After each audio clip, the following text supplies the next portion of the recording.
Salve, queridos ouvintes, guerreiros do metal negro. Esse é o SadoCast, o podcast sobre metal, filosofia, cultura e tudo mais relacionado à cena da música extrema. E no episódio de hoje vamos, de certa forma, dar uma continuidade a temas que surgiram em episódios anteriores, né? Tivemos episódios, por exemplo, lá no comecinho, Satã versus Odin, tivemos o Entre Vikings e Runas, que a gente comentou brevemente que talvez a temática pagã fosse, de certa forma, uma evolução natural daquela temática satânica de um black metal mais primitivo. Não que isso seja assim uma regra, né?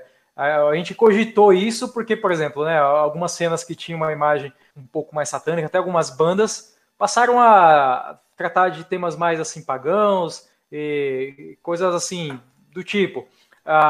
Claro, teve outras bandas que seguiram em temas satânicos, mas tomaram um rumo de satanismo um pouco mais sério, tipo Dissection, o Aten, né, o Deathspell Omega e bandas desse tipo. Mas tem outras que optaram por seguir um rumo diferente. Então, no episódio de hoje a gente vai ter um especial aqui dedicado ao paganismo, né? E para falar do assunto de hoje, temos camaradas aqui. Hoje o episódio é totalmente pagão, né? Temos os camaradas que estão participando hoje, são todos pagãos, politeístas, tradicionalistas, eu acho que pode se dizer também reconstrucionistas, né? Eu incluso também. E vamos conversar sobre politeísmo e paganismo tradicional do ponto de vista de fãs de metal. Na cena do metal existe um interesse generalizado por paganismo, politeísmo.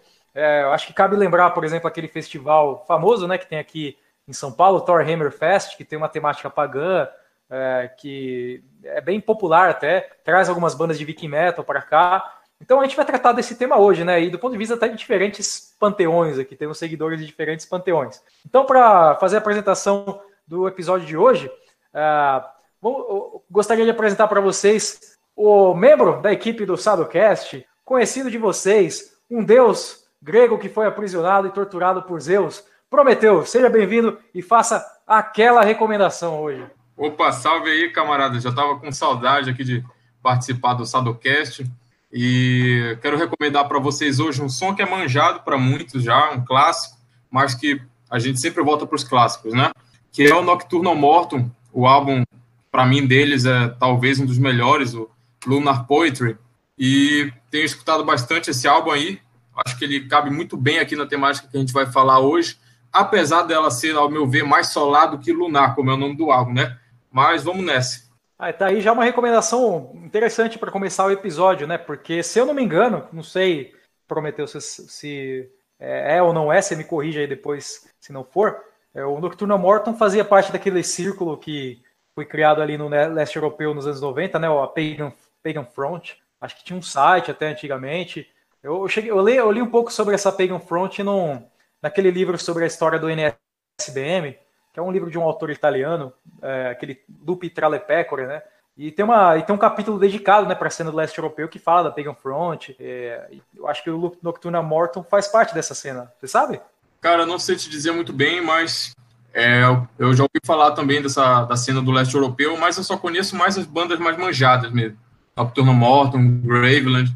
Eu sei que recentemente o pessoal do Moloch e tal, não sei o quê, no último festival que eles fizeram uma homenagem para um cara dessa cena que faleceu recentemente, parece, umas figuraças aí dessa cena apareceram para tocar lá. Achei muito massa, mas eu não sou muito aprofundado nessa cena. A cena do leste europeu tem bandas muito boas, assim, excelentes, mas eles têm algumas opções políticas que são um pouco complicadas, na minha opinião. Mas o tema do episódio não é esse, né? Então vamos passar aí para o próximo convidado. Próximo convidado também, já conhecido de vocês, participou do nosso último episódio, participou do episódio também sobre cinema extremo. Para quem não ouviu, ouçam esses 2 episódios do cinema extremo e de Doom Metal, que foi o nosso episódio anterior. É o Luiz Campos, o Hobbit da Mantiqueira, né? O Luiz Campos é um seguidor do iberoceltismo. Para quem não sabe, é uma forma de paganismo baseada nos deuses que eram cultuados ali na antiga Península Ibérica, né, pré-românica, e veio aí conversar com a gente hoje sobre paganismo. Seja bem-vindo, camarada, faça aquela recomendação. Saudações, camaradas, bom dia, boa tarde, boa noite, aí dependendo do horário que a Caboclada está ouvindo esse programa. Agradeço aí o convite para um tema que me é muito importante. Talvez o tema mais importante para mim, né? Então, estou bem feliz de participar. Recomendações. Bem, vou dar aquela roubada minha tradicional e fazer duas recomendações, né? Já virou aqui a minha pilantragem tradicional. Vou fazer duas recomendações, né? Dando aquela minha roubada costumeira aqui. A primeira não é bem uma banda de metal, é uma banda de folk, né? Dentro desse tema ibero-celta aí, dessa religião que eu sigo, uma banda portuguesa de folk, uma banda chamada Urze de Lume, e o álbum se chama Caminhos da Urze. É uma banda aí que trabalha com gaitas portuguesas, gaitas galegas, percussões e tal. É uma banda bem interessante, assim, com uma atmosfera bem pagã e tal, dentro, né, desse tema aí que eu vim para falar aqui hoje, que é o iberoceltismo. Para quem gosta de folk aí, não é um folk feliz, daqueles, né, dançantes nem nada, é algo mais ritualístico, mais místico, assim, é bem interessante. E a segunda recomendação é um lançamento um pouco falso aí, porque é um álbum que saiu, acho que essa semana, mas é um álbum que já foi gravado há um bom tempo, que é o álbum novo do Isengard, né, que é o projeto aí do Fenris, do Darkthrone. É um álbum que ele já gravou aí na década de 90 e tal, que estava meio que na gaveta ali, e ele lançou esses dias e tal. Mas não está muito naquela linha que o pessoal está acostumado, não, de pagan metal, meio battery, não. Tá puxado para uma linha mais heavy tradicional, uma coisa mais anos 80, assim, algumas passagens lembra até o Manila Road, Kirit Ungo, que eu já recomendei aqui, mas bem cru, assim. Então, para quem gosta dessa linha aí de metal tradicional, metal oitentista, é uma recomendação que eu deixo aí. É isso. Inclusive, em Portugal, quando se trata de folk tradicional, de gaitas, existem projetos lá que são muito bons mesmo, assim, eu gosto muito. Tem aquele projeto Roncos do Diabo, que é excelente, assim, muito bom mesmo. Tem um som, assim, com tambores, com gaitas. Fica aí uma recomendação aí para vocês ouvintes também, folk português. E também, fazendo parte da nossa roda de conversa de hoje, nosso camarada que participou do nosso episódio sobre os vikings e runas, o João Vicente de Minas Gerais, um cara conectado à natureza, faz trilhas, passa pelas montanhas e seja bem-vindo e faça a sua recomendação. Boa noite, camarada. Primeiramente, cabufiense vivendo em Minas Gerais, como sempre, eu sou muito regionalista. E eu gostaria de manter a recomendação que eu fiz da última vez, porque é o que eu tenho acompanhado ultimamente. E quanto mais eu me aprofundo, mais eu descubro ali dentro, que é a banda Heilung e a outra é a banda Tuir. Uma delas segue uma parada mais ligada ao xamanismo da Idade do Bronze e a outra segue a era viking, tá entendendo? A era heróica dos vikings e tudo mais. É a recomendação que eu gostaria de fazer. Esqueci do detalhe, né? Ele é de Cabo Frio, mas mora em Minas Gerais, importante. Eu sou fortemente regionalista, cara, não tem como. Isso aí. Pagãos em geral são muito tribalistas e regionalistas, né? Isso não tem como fugir mesmo. E para fechar nossa hora de conversa, hoje é um episódio especial. Hoje a conversa aqui vai ser boa, vai ser prosa longa. Hoje temos 4 convidados. Temos o Matheus Iali do Rio de Janeiro, também seguidor do iberoceltismo. O Matheus Iali é uma biblioteca, né? Uma enciclopédia. Toda vez que a gente precisa de uma recomendação, bibliografia, ele sempre sabe o que ele vai te recomendar, entende muita coisa, já fez aí umas aulas para a gente sobre a cultura suméria, a história suméria. O cara é foda. Seja bem-vindo, camarada, e faça uma recomendação. Opa, que isso, camarada, exagerou aí, né? Boa noite, pessoal. Então, a minha recomendação aqui, né, eu vou seguindo a linha aqui do camarada Campos, né? Inclusive, né, eu tenho que apenas fazer uma introdução aqui, até um agradecimento, já que o tema hoje aqui é o paganismo, agradecer ao camarada Campos, que é ele que, de certa forma, me iniciou nessa senda, né, que é o iberoceltismo, né? Então, estou aqui hoje, eu sou hoje pagão, né, seguindo, pagão de verdade, realizando ritos e tudo mais, sempre graças a toda a paciência dele, né, em me ajudar, em me instruir com ritos e livros, né? E a minha recomendação também vai ser na linha da primeira recomendação do camarada, né? Seguindo mais na linha do folk, né? E fazendo essa relação, né, com a nossa tradição que nós seguimos, ibero-celta, né? Então vou ficar com a recomendação aqui da banda Sangre Cavalum, né? Uma banda galega. Ok, muito bom, valeu, camarada. E para fechar a nossa rodada de recomendações, eu, Nogueira Souza, apresentador do Sadocast, e um politeísta romano, né? O politeísta romano segue o culto dos deuses que ajudaram a erigir o Império de Roma. Mas, apesar disso, eu vou fazer uma recomendação de uma banda que segue uma forma de paganismo que é muito próxima da romana, né? São povos irmãos praticamente, né? É uma banda da Grécia, uma banda pagã grega, segue seriamente o politeísmo grego. Inclusive, na Grécia, existem vários grupos que seguem o politeísmo grego de forma muito séria, existem páginas, eles celebram ritos, fazem... É uma comunidade bem grande até lá, é bem interessante. Tinha até um documentário, antigamente, que tinha completo no YouTube, mas foi deletado, que é o Eu Ainda Cultuo Zeus, né? Era um nome em inglês, mas que tinha uma comunidade bem desenvolvida lá, assim, muito pessoal mais velho até, e essa banda se chama Kawir, banda da Grécia. Escutem essa banda fantástica. O último álbum deles, o Adastreia, é um álbum demais, assim, os riffs são tem muito peso, assim, é um som melódico, mas é agressivo, mas também tem uma aura assim, monumental, né, uma coisa épica, que casa muito bem, né, com a mitologia grega no geral. É isso aí. Então, camaradas, vamos passar então pro começo aí da prosa. Eu gostaria de saber dos camaradas assim, vocês são pagãos e como vocês se descobriram pagãos? Vocês são, assim, a maioria das pessoas que a gente conhece aqui seguem uma linha religiosa alternativa, aqui no Brasil vem, obviamente, de família cristã. Vocês também vieram de família cristã e houve alguma influência do metal extremo com temática pagã em torno dessa escolha? Campos, gostaria de começar? Opa, vamos lá. Então, respondendo pelo começo, né? Sim, eu sou politeísta, né? O camarada já disse aí no começo. A minha família é toda católica, toda cristã, né?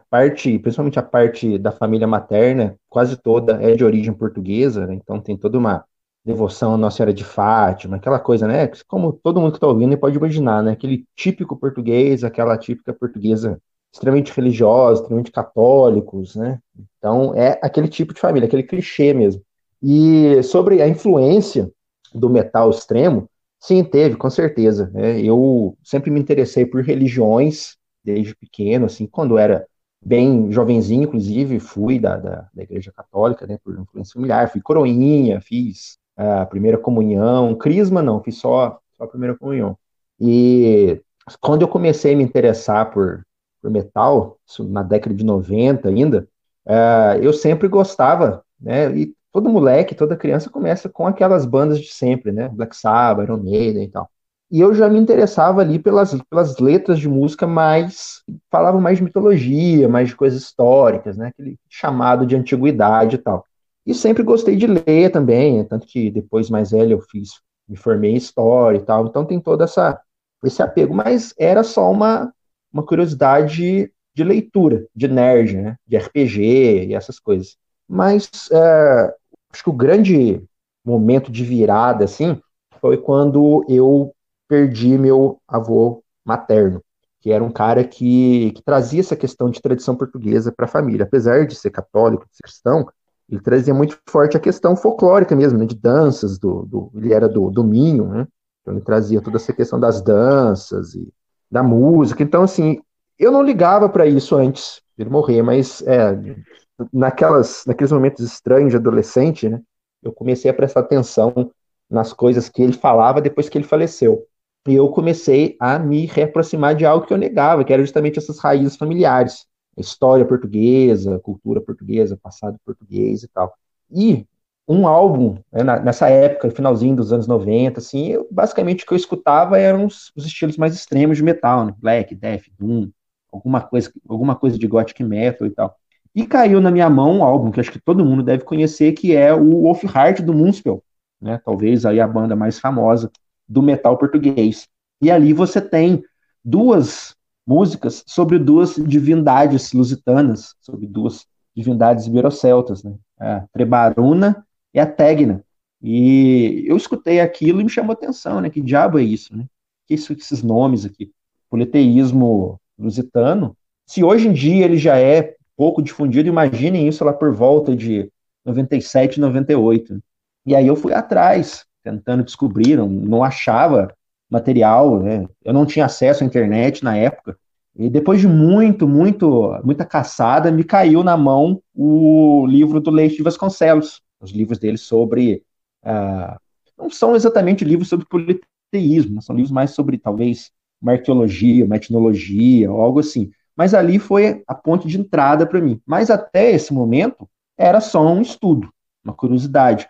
Mas quanto mais eu lia aquilo, mais eu sentia que aquilo estava vivo em mim, de alguma forma, né? Eu sentia um chamado e tal. E aí, encurtando a história aqui para não ficar 2 horas contando, foi minha porta de entrada, assim, minha chamada pro politeísmo e tal, né? E aí estamos aí, nesse mundo aí desde o finalzinho da década de 90 e tal, e isso acabou, isso já, sei lá, uns 14 anos depois, acabou resultando na fundação com outras pessoas, né? Acabei conhecendo outras pessoas aqui no Brasil, em Portugal, que estudavam, reconstruíam, praticavam o iberoceutismo, né? Como o camarada Nemétios, lá da Paraíba e tal, que o camarada Yali também conhece, também estuda com ele atualmente. A gente acabou, vários grupos isolados, a gente acabou se conhecendo no Brasil, pessoas que nem se conheciam, pesquisavam, praticavam essa vertente, e a gente acabou se encontrando, e isso acabou resultando, eu acho que em 2014 ou 2015, na fundação da Assembleia Iberocéltica do Brasil, que é um grupo formado por praticantes, por comunidades iberocélticas aí da Paraíba, Minas Gerais, Santa Catarina. Então, encurtando a trajetória, basicamente foi essa. É que nem diz aquela banda alemã, né, o Bilskirnir, né? Ouça o chamado dos bosques, né, do Carvalho. É uma coisa que eu acho que é meio comum, assim, a maioria das pessoas que optam por começar no paganismo, né? E você, João Vicente, como você se descobriu um pagão? Bom, eu cresci em família cristã também, minha família é toda evangélica, e chegando ali na adolescência, na verdade, assim, mais pro final da infância, eu comecei a ler muito sobre ocultismo. Eu sempre tive essa tendência, tá entendendo? A questões esotéricas e tudo mais. Então eu comecei ali por questões de ocultismo mesmo, tá entendendo? Principalmente ali por questões de caminho septenário, ordem dos 9 ângulos e tudo mais. E eu, a partir do momento que eu entrei ali, eu já estava afastando a perspectiva cristã de que era um Deus só, já estava tendo crença em vários deuses. E ao longo do tempo eu fui me encontrando dentro do paganismo reconstrucionista germânico, dentro do sistema visigótico. E eu estava até comentando no outro podcast que isso daí também são questões familiares, foi questões familiares que eu vinha buscar que eu associei aos visigodos. E, bom, foi basicamente por aí. Eu sempre tive uma tendência ao esoterismo, a artes ocultas e tudo mais. E foi uma coisa assim, como é que eu posso dizer? Foi uma coisa tranquila para mim, foi uma transição bem tranquila, inclusive, para eu passar pro paganismo.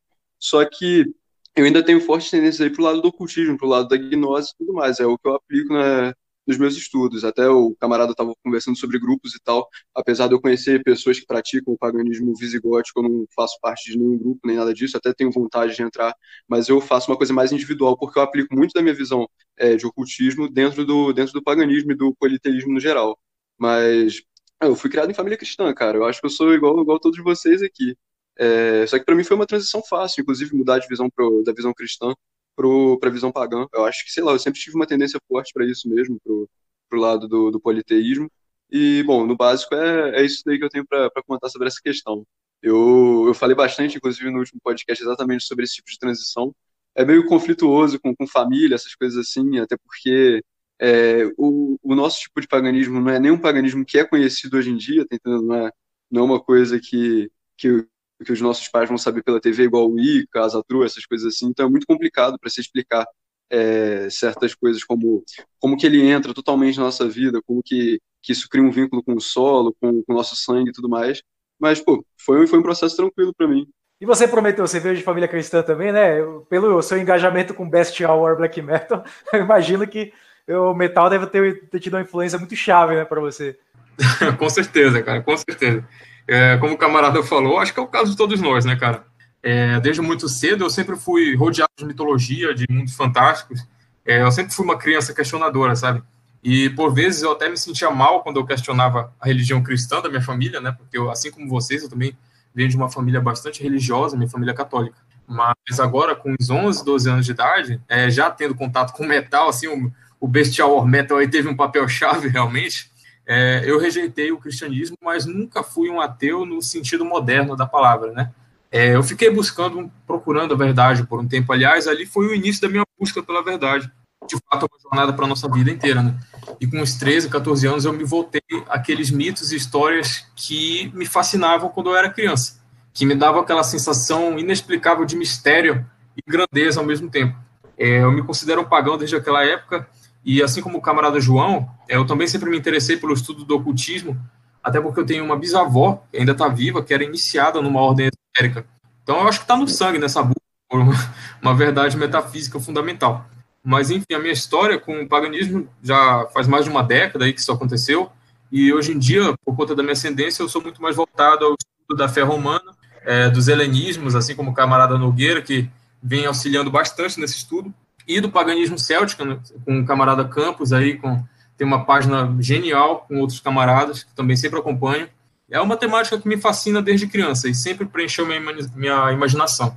Acho que é uma coisa interessante a se notar, né? Porque muitas das pessoas que têm interesse por politeísmo e paganismo, à primeira vista, eles ficam até, de certa forma, sobrecarregados, né? Porque são tantos panteões a serem seguidos, né? São tantos cultos, e a pessoa ela fica até um pouco assim em dúvida, né? Mas qual que eu sigo, né? Qual que tem mais a ver com, sei lá, com a minha matriz cultural, étnica e tudo mais. Mas a gente vai falar um pouco mais a respeito disso. E você, Ali, como que você se descobriu um ibero-celta? Então, camaradas, a situação aqui da minha família é um pouco parecida, né? Tem uma herança cristã, né? Mas minha família nunca foi muito religiosa, né? No sentido de ser praticante, né? Minha família materna é toda portuguesa, né? E são todos católicos, né? Já da parte do meu pai, não tem uma grande tradição religiosa principal que a família como um todo ele siga, né? Meu pai, pessoalmente, ele está encaixado numa espiritualidade meio New Age, um pouco de espiritismo, uma mistura, né? E, bem, quando eu era pequeno, eu tão logo não me identifiquei muito com o catolicismo, né? E fui tomando interesse um pouco por esses assuntos, né? Mais para a espiritualidade do meu pai, né? E de meu tio também, que seguem algo um tanto parecido, né? E acho que daí na adolescência, eu fui pulando mais para assuntos do oculto, ocultismo e tudo mais. Sempre tive também um grande interesse por mitologias, religiões, mundo antigo, né? E uma coisa que na minha infância que acho que me ajudou a despertar muito esse interesse, né? Além de questões de música também, mas foram os desenhos, né? Cavaleiro Zodíaco, por exemplo, né? Me fez buscar a leitura de várias fontes, né? Gregas, os mitos, né? Dentre outros exemplos, né? Dá para citar. E teve um momento aí na minha vida que eu acabei, né? Na verdade, indo no caminho inverso, eu entrei de cabeça no cristianismo, digamos, né? Foi no cristianismo ortodoxo, né? Eu vivia com um desejo muito grande de viver, né? Uma religião na prática, né? Eu era uma pessoa que até então só lia sobre, eram leituras um tanto superficiais também, né? E acredito que aquilo ali se mostrou como uma variante ali diferente, né? Do catolicismo que eu cheguei a conhecer, né? Eu eventualmente tive que fazer uma primeira comunhão, né, na Igreja Católica e tudo mais, né? Eu criei uma grande aversão durante um tempo e aquilo ali se mostrou como uma alternativa. Foi minha primeira grande oferta que fizeram a mim, de convidar, me chamaram, né? De aderir, de praticar uma religião.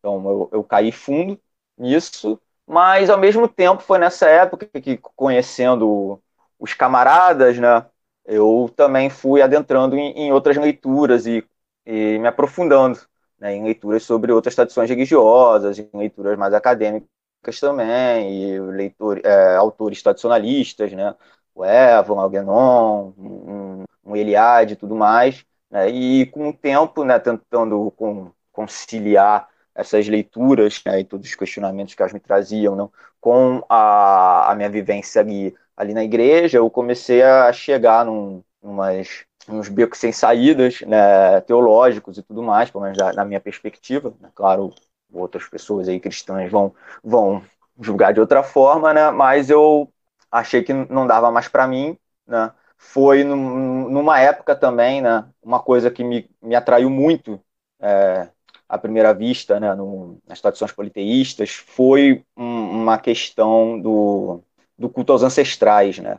E aí eu comecei a dar mais valor ali à minha família e à minha herança étnica e tudo mais. Comecei a buscar saber mais de outros antepassados, né? Porque até então eu não conhecia muito as pessoas da minha família anteriores a meu avô, por exemplo, né? Não sabia muito da localidade onde ele morava, em Portugal, né? Meu avô nascido lá, veio para cá novo, né, na adolescência, né? E eu fui pesquisando, fui me aproximando, né? Eu conheci também o Camarada Campos, né? Até então eu não fazia ideia que existia iberoceltismo, né? Não tinha nem muita noção de que na península habitaram, né, celtas, né, em um dado momento. E foi aí, a partir daí, que eu comecei a me aproximar mais especificamente do iberoceltismo, né? Porque até então eu havia lido, estudado aí mais sobre outras tradições, né? Tradições, como o camarada citou no início, né? Que eu cheguei a dar uma aula até para o pessoal sobre história suméria e tudo mais. Eu cheguei a ler bastante sobre Mesopotâmia, cheguei a ler bastante sobre China e tudo mais, e sobre tradições indo-europeias no sentido mais amplo, geral, né? As diversas, né? Numa perspectiva comparativa, né?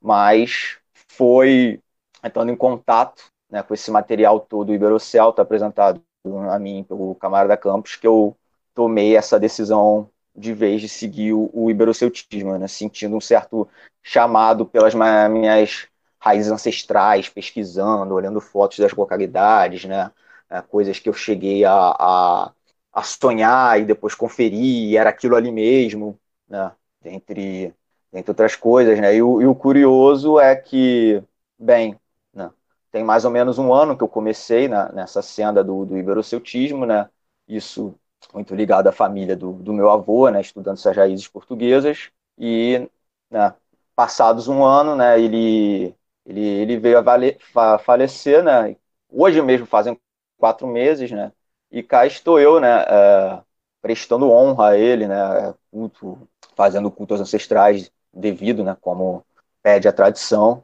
né. Eu acho que isso tudo tá interligado de certa forma, né? Eu pude me relacionar com ele de uma forma diferente, me aproximar mais dele, né? Eu era um tanto mais distante nesse último ano, né? Exatamente porque eu comecei a dar uma olhada, né? Ter uma nova perspectiva sobre todas essas questões de família, ancestralidade, né? Graças ao estar agora inserido numa tradição politeísta. Um dos pilares do paganismo, né, para os ouvintes aí que talvez não saibam, é o culto ancestral, né? O culto ancestral ele é importantíssimo. O culto à linhagem, à família. Inclusive, isso foi uma das coisas que talvez me desviou da fé cristã da minha família para esse caminho, porque assim, minha mãe me levava na igreja quando era moleque, né? Ela foi evangélica, mas eu sempre tive uma aversão muito grande à igreja. Nunca consegui gostar de igreja, eu sempre saía lá odiando e cresci assim. Até que um dia ela desistiu de me levar na igreja. E aí o que aconteceu, né? Eu li a Bíblia, mas eu não me identificava nem um pouco com aquela história do povo hebreu. Eu achava aquilo ali muito estranho, não sei, não rolava nenhuma identificação direito com aquilo. Mas um dia eu fui conhecendo, por exemplo, alguns mitos mais tradicionais. Claro, eu conheci com algumas edições de livros assim, infanto-juvenis, tal, por exemplo, a Odisseia. Em algum momento eu conheci os quadrinhos do Asterix, por exemplo, né, que tem várias referências, né, ao mundo antigo clássico. E a partir daí eu fui criando um interesse pelo mundo clássico. E aí eu comecei a pensar o seguinte, né? Aí também, durante esse caminho, eu comecei a desenvolver um pensamento político também, um pouco mais dissidente. Eu comecei a pensar o seguinte, pô, mas se o mundo cristão, de certa forma, criou o mundo, né, ocidental que a gente tem hoje, e o mundo pagão, né, os deuses, né, da antiga Roma, ajudaram a erigir um império vibrante daquele, os deuses gregos ajudaram, por exemplo, a erigir uma civilização fantástica que nem aquela. Então, por que não que a gente por que não cultuar esses deuses então? Porque esse não seria o caminho, né? E aí foi desenvolvendo um interesse mais especial. Claro, no meio disso aí houve um interesse em ocultismo, esoterismo também, mas eu acabei me encontrando no meio do paganismo, né? Mais especificamente o paganismo romano.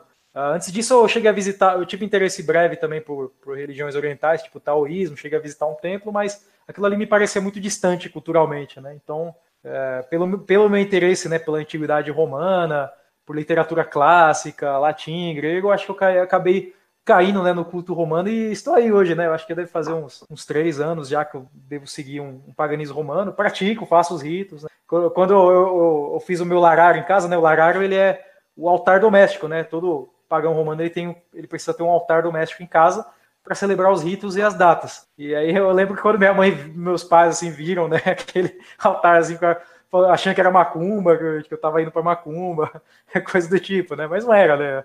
Eu expliquei para eles, mas eu não sei se eles entenderam muito bem, mas tanto faz, né? Agora eu já moro em outra casa, né? Eu faço isso com um pouco mais de privacidade. Foi muito bom, camaradas. Mas voltando até a um assunto um pouco mais de metal, eu gostaria de saber o seguinte dos camaradas. Vocês acreditam que o metal tem um certo poder, assim, existe uma possibilidade no metal, um potencial para um certo revivalismo, né, para reviver uma visão de mundo mais espiritual, antiga, ancestral, ou talvez o metal ele acabou se encaminhando muito para esse lado que ele é muito anticristão, ele gira em torno do cristianismo, né? Por exemplo, se o cristianismo sumisse hoje, boa parte do metal ia deixar de fazer sentido, ou talvez o metal até se encaminhou por um lado meio de materialismo, ateísmo, que é típico assim de modernidade. Essa questão pagã no metal, em geral, me parece ser uma coisa bastante estética, na maioria dos casos. Visto que o metal, principalmente o heavy metal, nos seus primórdios, e o power metal, o metal oitentista e tudo mais, eles costumam tratar de qualquer tema que seja épico. Daí entram temas medievais, vikings, mitologias de tudo que é tipo, bárbaros, enfim. Agora, é lógico que esse tipo de temática pode muito bem inspirar o ouvinte a se interessar pelo tema religioso, como é o caso de muitos de nós aqui também, né? O próprio Bathory, né? Quem nunca ouviu aquela fase épica do Bathory e ficou fascinado pela mitologia germânica, consequentemente pelas demais mitologias e tudo mais. Agora, é claro que devem ter bandas onde os artistas são legitimamente pagãos. Agora, eu acho que na maioria das vezes não é o caso. E quando acontece, nem sempre é paganismo tradicional, né, como nós aqui entendemos e como a gente vai discutir a seguir, mas o que acontece são as diversas variações modernas de paganismo, né, tanto para o Wicca, as viadagens cibelescas desse culto com tendências progressistas e tudo mais, quanto para o outro extremo também, que seria justamente essa redução do paganismo a um nacionalismo mesquinho, racista, a religião como uma justificativa dessas tendências mais à direita. Então, em geral, eu vejo o paganismo no metal como uma coisa cosmética, digamos assim, mas é claro que pode levar o ouvinte a se aprofundar mais, consequentemente. Eu concordo com o camarada, eu acho que todas essas vertentes que vocês citaram são muito fortes, né? Tanto as de satanismo, tanto nos casos mais rasos, quanto mais aprofundados, enfim, de ateísmo e tal. E no politeísmo, assim, eu acho que existe muito potencial ainda para ser explorado dentro do metal por vários motivos. Acho que principalmente por ser um estilo que fala com a juventude, fala com a molecada. Então é uma porta de entrada, assim. Acho que faltam muitos projetos que levem a sério, assim. São poucas as bandas que você vê e você fala, pô, esses caras aqui sabem do que estão falando dentro do politeísmo.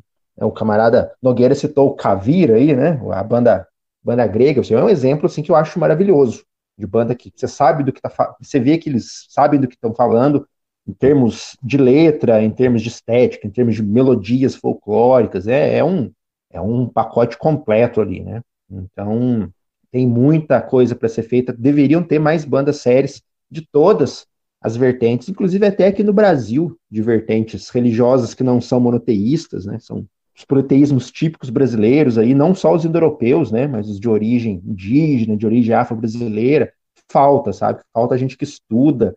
Eu comentei até com um camarada esses dias, fora da internet, que falta, acho que, reconstrucionistas fazendo música, sabe? Com mais estudo mesmo, assim, principalmente nas letras e tal. Faltam bandas cantando na sua língua nativa também, né? A gente tem aí, talvez, acho que mais as bandas eslavas, né? Não tem tanta banda nos outros países, tem casos raros e tal. Então, assim, o metal voltando ao começo do que eu falei, o metal tem um puta potencial de ideias, de qualquer ideia, na verdade, né? Mas como a gente está falando de politeísmo aqui, vamos focar nisso. Falta, talvez, mais profundidade. Como o camarada Prometeu muito bem disse, às vezes é só estético, né? Às vezes é só um fascínio com o épico ali, né? Com aquela coisa guerreira e tal, que não está errado, né? Afinal de contas, é um arquétipo ali que essas coisas transmitem mesmo, inclusive a própria religião. Mas falta aprofundamento, falta o politeísmo de fato, né? Eu não quero falar muito agora sobre a prática da religião, né? A gente vai ter outros tópicos aí falando disso, mas a minha resposta seria essa, né? Falta estudo, falta seriedade, falta ser algo além da música, né? Em questão de estética, né? Muitas vezes o pessoal aponta o dedo pra gente e fala que a gente só segue o paganismo por questão de estética, porque a gente achou legal e quer fazer cosplay ou coisa do tipo, né? Quer fazer um LARPing, talvez. Mas, assim, eu não vejo o problema, porque eu acho que uma das primeiras formas de você criar uma identificação ou sentir um chamado para um caminho espiritual é uma forma estética também, uma forma de você apreciar, né, a vida, o mundo, o lado espiritual das coisas por uma certa beleza. Então, por exemplo, eu não vejo por que eu teria que escolher uma religião que não tem nenhum sentido estético para mim também, né? Por exemplo, tem muita gente aí, né, essa onda agora de internet que tem de Zé Cruzadinha, o pessoal posta foto daquelas igrejas de arquitetura tradicionais, aquelas catedrais góticas, fala que, nossa, como era belo aquele cristianismo tradicional. Então, assim, é uma atração estética também. Eu não vejo qual é o problema nisso. E até nos mitos, né? Por exemplo, a gente vê os mitos gregos, romanos e de outros panteões também, eles estão cheios de discussões estéticas. Por exemplo, a guerra de Troia, ela acontece justamente por causa de uma questão estética, né? O Paris tinha que escolher a deusa mais bela entre 3 deusas. E claro, Afrodite ganhou. Ela era a deusa da beleza, né? Também. Paris roubou, né, a Helena de Troia, porque a Helena era uma mulher belíssima, a mais bela da Grécia, ela era uma representação da beleza grega, né? Ou, por exemplo, os vários amores de Zeus e de Júpiter. Então, existe uma questão estética que eu acho que é muito óbvia. A questão é que, assim, não é uma mera questão estética no sentido de cosmética e de você só comprar aquele produto pronto ali no supermercado e você adquirir aquela identidade. Não, na verdade é um sentido estético, mas em nível mais superior, espiritual. Eu acho que a gente pode falar dessa forma. Eu acho muito natural que os fãs de metal sintam uma atração grande, né, por essas temáticas épicas pagãs, porque eu acho que existe uma inclinação natural pelo menos na mentalidade da antiguidade pagã, de uma coisa heróica, em vez de, por exemplo, aquela mentalidade de você se humilhar, se ajoelhar, aquela coisa super devocional, né, que nem aquela banda, o Sol Invictus fala, né, o nome da banda é Sol Invictus, naquela canção New to the Cross, que eu acho que é uma canção que sintetiza bem, eu acho que a revolta de muita gente dentro do metal contra, né, esses valores cristãos. Né? Então, eu primeiramente gostaria de fazer um comentário. Eu tô me enrolando um pouco para falar e tô falando meio lento porque esse calor tá cozinhando na minha cabeça, não é falta de vontade, não. Mas eu tô voltando pro ritmo. Eu queria só encerrar o que eu tava falando lá atrás sobre a influência pagã. Uma das minhas principais influências foi exatamente uma questão de estética. Quando eu era novo, bem criancinha, eu ganhei uma enciclopédia que era uma enciclopédia geral, tratava sobre assuntos gerais. E na parte de história tinha imagens das peças de Richard Wagner. E eu me apaixonei com aquela estética ali, tipo, que era meio baseado nos achados da Idade do Bronze e tal. E hoje eu percebo que esse romantismo nacionalista da época, para mim, pelo menos, é o mais próximo do que os indo-europeus realmente viviam naquele tempo. Mas sobre a questão do metal, cara, eu acho que hoje tá, principalmente por críticas a bandas que só estavam usando a temática nórdica, a temática religiosa para capitalizar, hoje está surgindo muitas bandas aí que estão procurando fazer uma coisa assim academicamente correta, tá entendendo? Que está procurando fazer a parada certa. Como eu citei aquela banda Heilung, eu acompanho o trabalho de um dos membros da banda. Ele posta as coisas dele no Instagram e tudo mais, ele faz tradução de runas, ele trabalha com arqueologia, ele faz várias coisas desse tipo interessante, assim, entendeu? Então eu confio no trabalho da banda como algo religioso, não só como uma questão de estética ou para capitalizar. Até porque eles dão bastante sangue por isso. Mas, pô, a minha transição do ocultismo para o paganismo se deu também. Lógico que eu já tinha muita afinidade com questão de politeísmo desde criança, entendeu? Desde antes de conhecer o metal. Mas se deu muito também por causa do metal, porque o metal ele tem essa coisa de transportar a gente para aquela época. E eu encontrei muita afinidade no metal heróico, tá entendendo? Como tem muita gente que encontra mais aquelas questões mais autodestrutivas lá de outros gêneros de metal que eu não vou falar aqui porque os fãzinhos vão se ofender depois. Mas enfim, eu encontrei muita afinidade na questão heróica do metal e fui me aprofundando. Aí eu fui vendo que, pô, realmente existe o âmbito heróico, como também existe o âmbito religioso, existe o âmbito tradicionalista. Fui me aprofundando, me aprofundando. Antes eu era mais do tipo vikingzão a Marte, agora eu tô mais pro lado de Queer, das bandas que eu citei. E, bom, no básico é isso daí. Eu tenho essa opinião sobre o metal. Eu considero que sim, aconteceu uma evolução do anticristianismo pro paganismo, porém só como uma forma de revolta, porque era a coisa que era esteticamente aceitável na época. Aquela parada da a burguesia queria ter identidade, o burguês decidiu que ele iria procurar a ascendência dele. Aí isso daí se tornou a revolta da época, tá ligado? Eles passaram a revolta deles passou de satanismo para paganismo, tá ligado? Os nossos ancestrais que não eram cristãos. Mas muita gente dessa época largou o anticristianismo e segue uma estética e também uma tradição mesmo pagã, sem ter necessidade de manter esses valores anticristãos, tá ligado?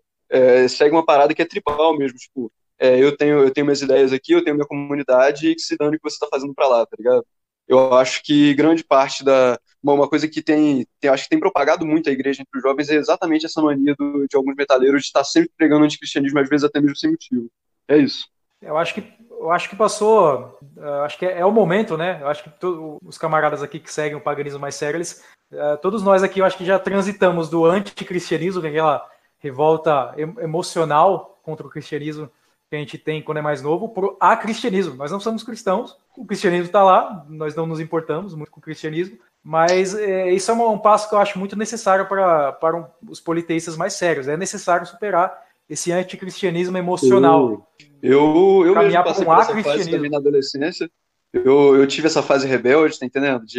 Postava umas coisas, pregava, e, pô, mesmo dentro do sistema aí, do sistema septenário, que muitos membros aí são anticristãos, eu já tava pensando, pô, cara, não tem motivo pra eu continuar com essa revolta, tá ligado? Eu posso ser contra as ideias e tudo, mas eu tenho outras formas de trabalhar com isso. Até porque eu não quero mudar a vida de ninguém, não, cara. Eu quero manter minha tradição pra mim, pra quem se interessar, e o resto pode manter os problemas deles pra lá, tá ligado? Tanto que minha família é cristã, eu respeito ao máximo isso, eles também me respeitam bastante, respeitam as coisas. Eu tô agora em casa gravando esse podcast. E, bom, no básico é isso. Eu acho que vocês têm promovido, vocês no podcast não, mas as bandas de metal anticristã têm promovido bastante o cristianismo, cara, pra te falar a verdade. E, pô, se tu não concorda com alguma parada, ou tu ignora, ou tu vai pra porrada. Não fica, sei lá, fazendo musiquinha contra e nem nada disso não, tá ligado? Até hoje eu admito que eu ainda tenho um pouco dessa veia nietzschiana anticristã, né? Mas, como o próprio Nietzsche diz, né, a gente precisa superar essa tendência de leão, de só destruição, de basear a nossa identidade no anti, né? O que tu é? Sou antifascista. Então quer dizer que tu só existe enquanto o fascismo existir, né? Então, acho que enquanto pagãos a gente precisa, sim, buscar sempre superar essas picuinhas, sabe, com o cristianismo, etc. Pois é, cara, eu acho que quanto mais solar for sua tradição e as suas convicções, cara, você não precisa ser anti nada, tá ligado? Você já vai afastar aquelas coisas de você, porque os teus valores vão brilhar contra aquilo que você discorda. Eu concordo bastante com os camaradas, né? Eu concordo bem com o que o camarada Nogueira falou, né? No começo, a estética ela pode servir muito bem como uma porta de entrada, né? Porque ela está ali permeada de símbolos, né? A questão é que a gente deve amadurecer, né? E com o tempo a gente deve imergir, né? No sentido desses símbolos, né? E além apenas de seu valor externo, né?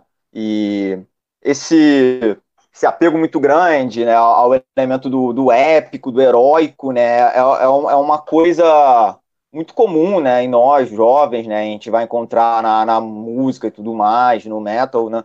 E isso é exatamente porque o modo de vida moderno nos privou disso, né? E é uma coisa essencial para a gente exercer, né, a nossa virilidade, né? A nossa masculinidade aqui, a gente falando, somos homens todos aqui no podcast, no caso, né? E essa revolta toda, ela tem que, na verdade, também ser bem trabalhada e bem direcionada, né? Essa questão que os camaradas estão falando, né, em relação ao anticristianismo, né?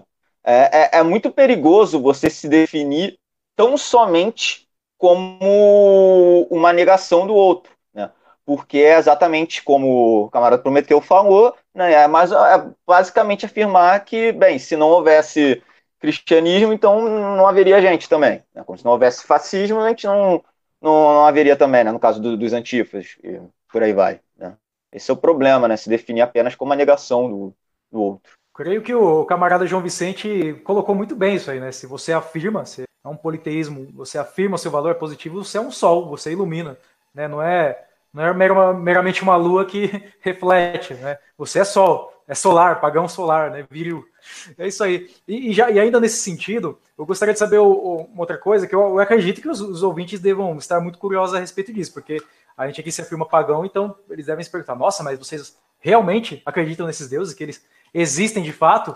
E eu queria saber então dos camaradas o seguinte, porque muita gente se atrai pelo paganismo como uma revolta ao cristianismo.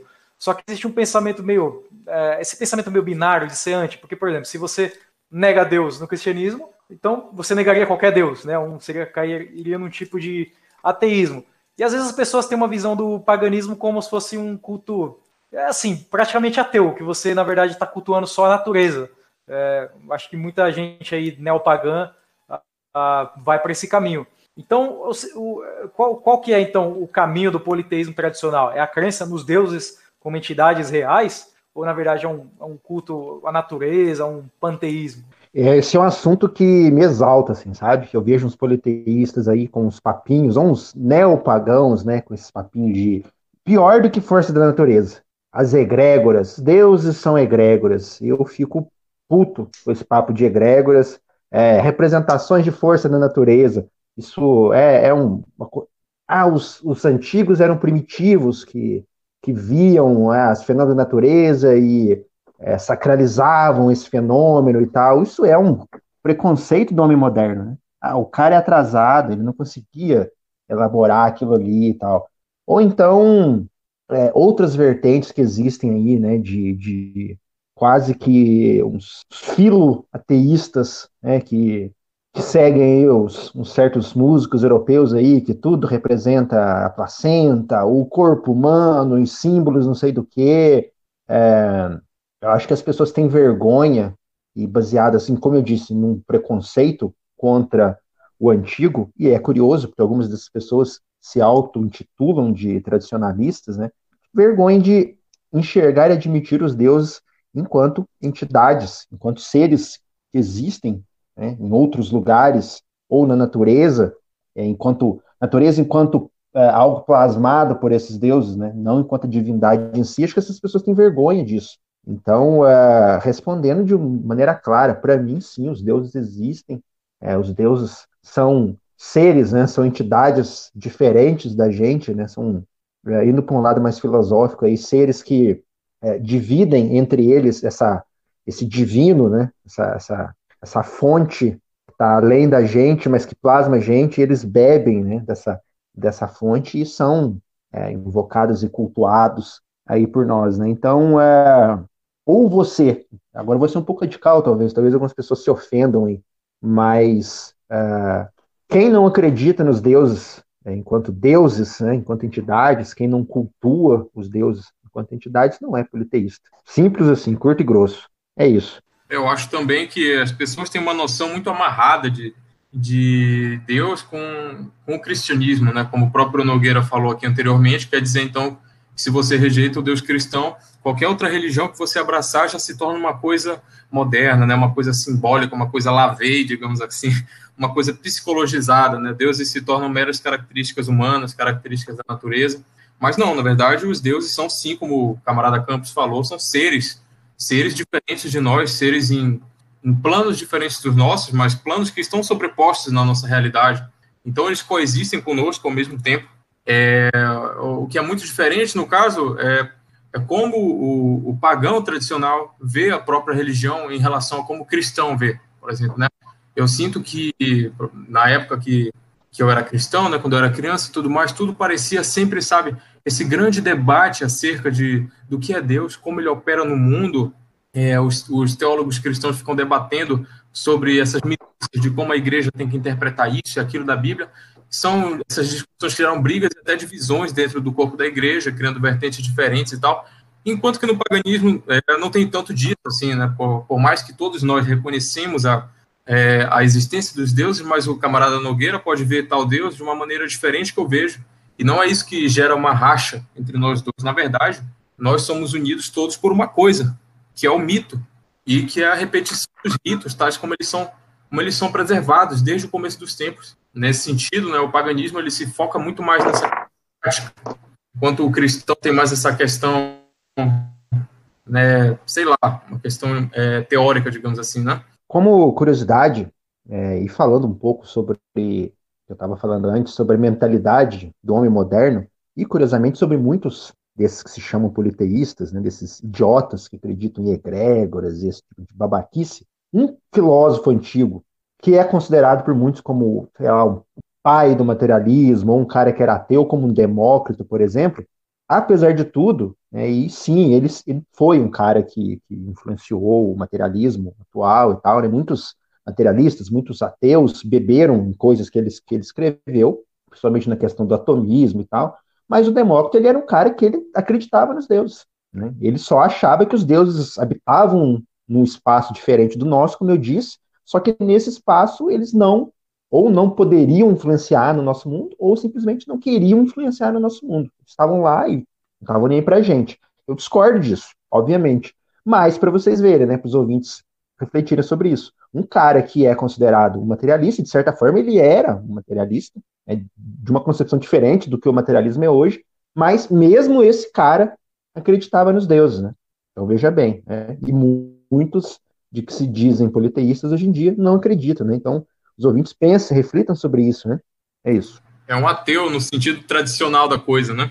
Eu acho que me parece que isso aí não é só um preconceito moderno, materialista, mas até um preconceito cristão, porque na história, né, da Igreja Católica, da Igreja em geral, né, e do pensamento cristão, da teologia cristã, existe uma ênfase muito grande, né, no desenvolvimento da fé cristã como um sistema filosófico, talvez, uma coisa muito bem elaborada, né, vide esses grandes filósofos aí, tipo o Tomás de Aquino, né, o Agostinho. E, inclusive, né, que eu comentei dos Zé Cruzadinhos na internet, eles ficam o tempo todo na internet martelando isso, né?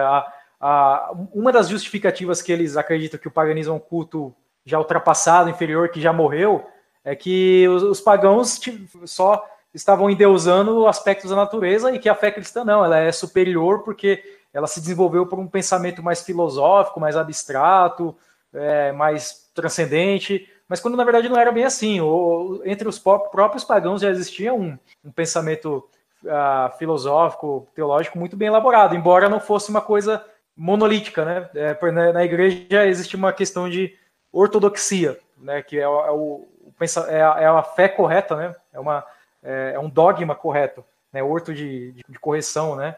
E já no paganismo politeísmo tradicional, isso vai para um outro lado, que é a ortopraxia. Então, por exemplo, mesmo que os filósofos antigos lá, Platão, Aristóteles, Demócrito e outros tivessem suas discordâncias filosóficas acerca da natureza dos deuses, né? Por exemplo, o Cícero, né? O autor romano, ele tem um livro que se chama Sobre a Natureza dos Deuses, que tem 3 personagens, cada um fala de diferentes escolas filosóficas e a visão deles acerca dos deuses, e são contraditórias, eles não concordam. Mas todos eles eram pagãos e faziam parte da mesma comunidade. Por quê? Por causa da ortopraxia, que era a prática correta, a prática ritual. Então, o que define, né, o politeísmo tradicional é o rito, é a prática ritual, a prática tradicional. É você seguir a tradição e por ação, né? Não é uma coisa meramente por fé ou por dogma, mas por ação. Né? Não existe uma caça às bruxas de heresia. Claro, existia sim uma consideração a respeito de superstição, sim, mas não havia nada como condenação por heresia. Então, no máximo, havia uma condenação por assebeia ou por impiedade, quando alguém não cumpria com os ritos tradicionais ali que eram o seu dever religioso dentro da comunidade.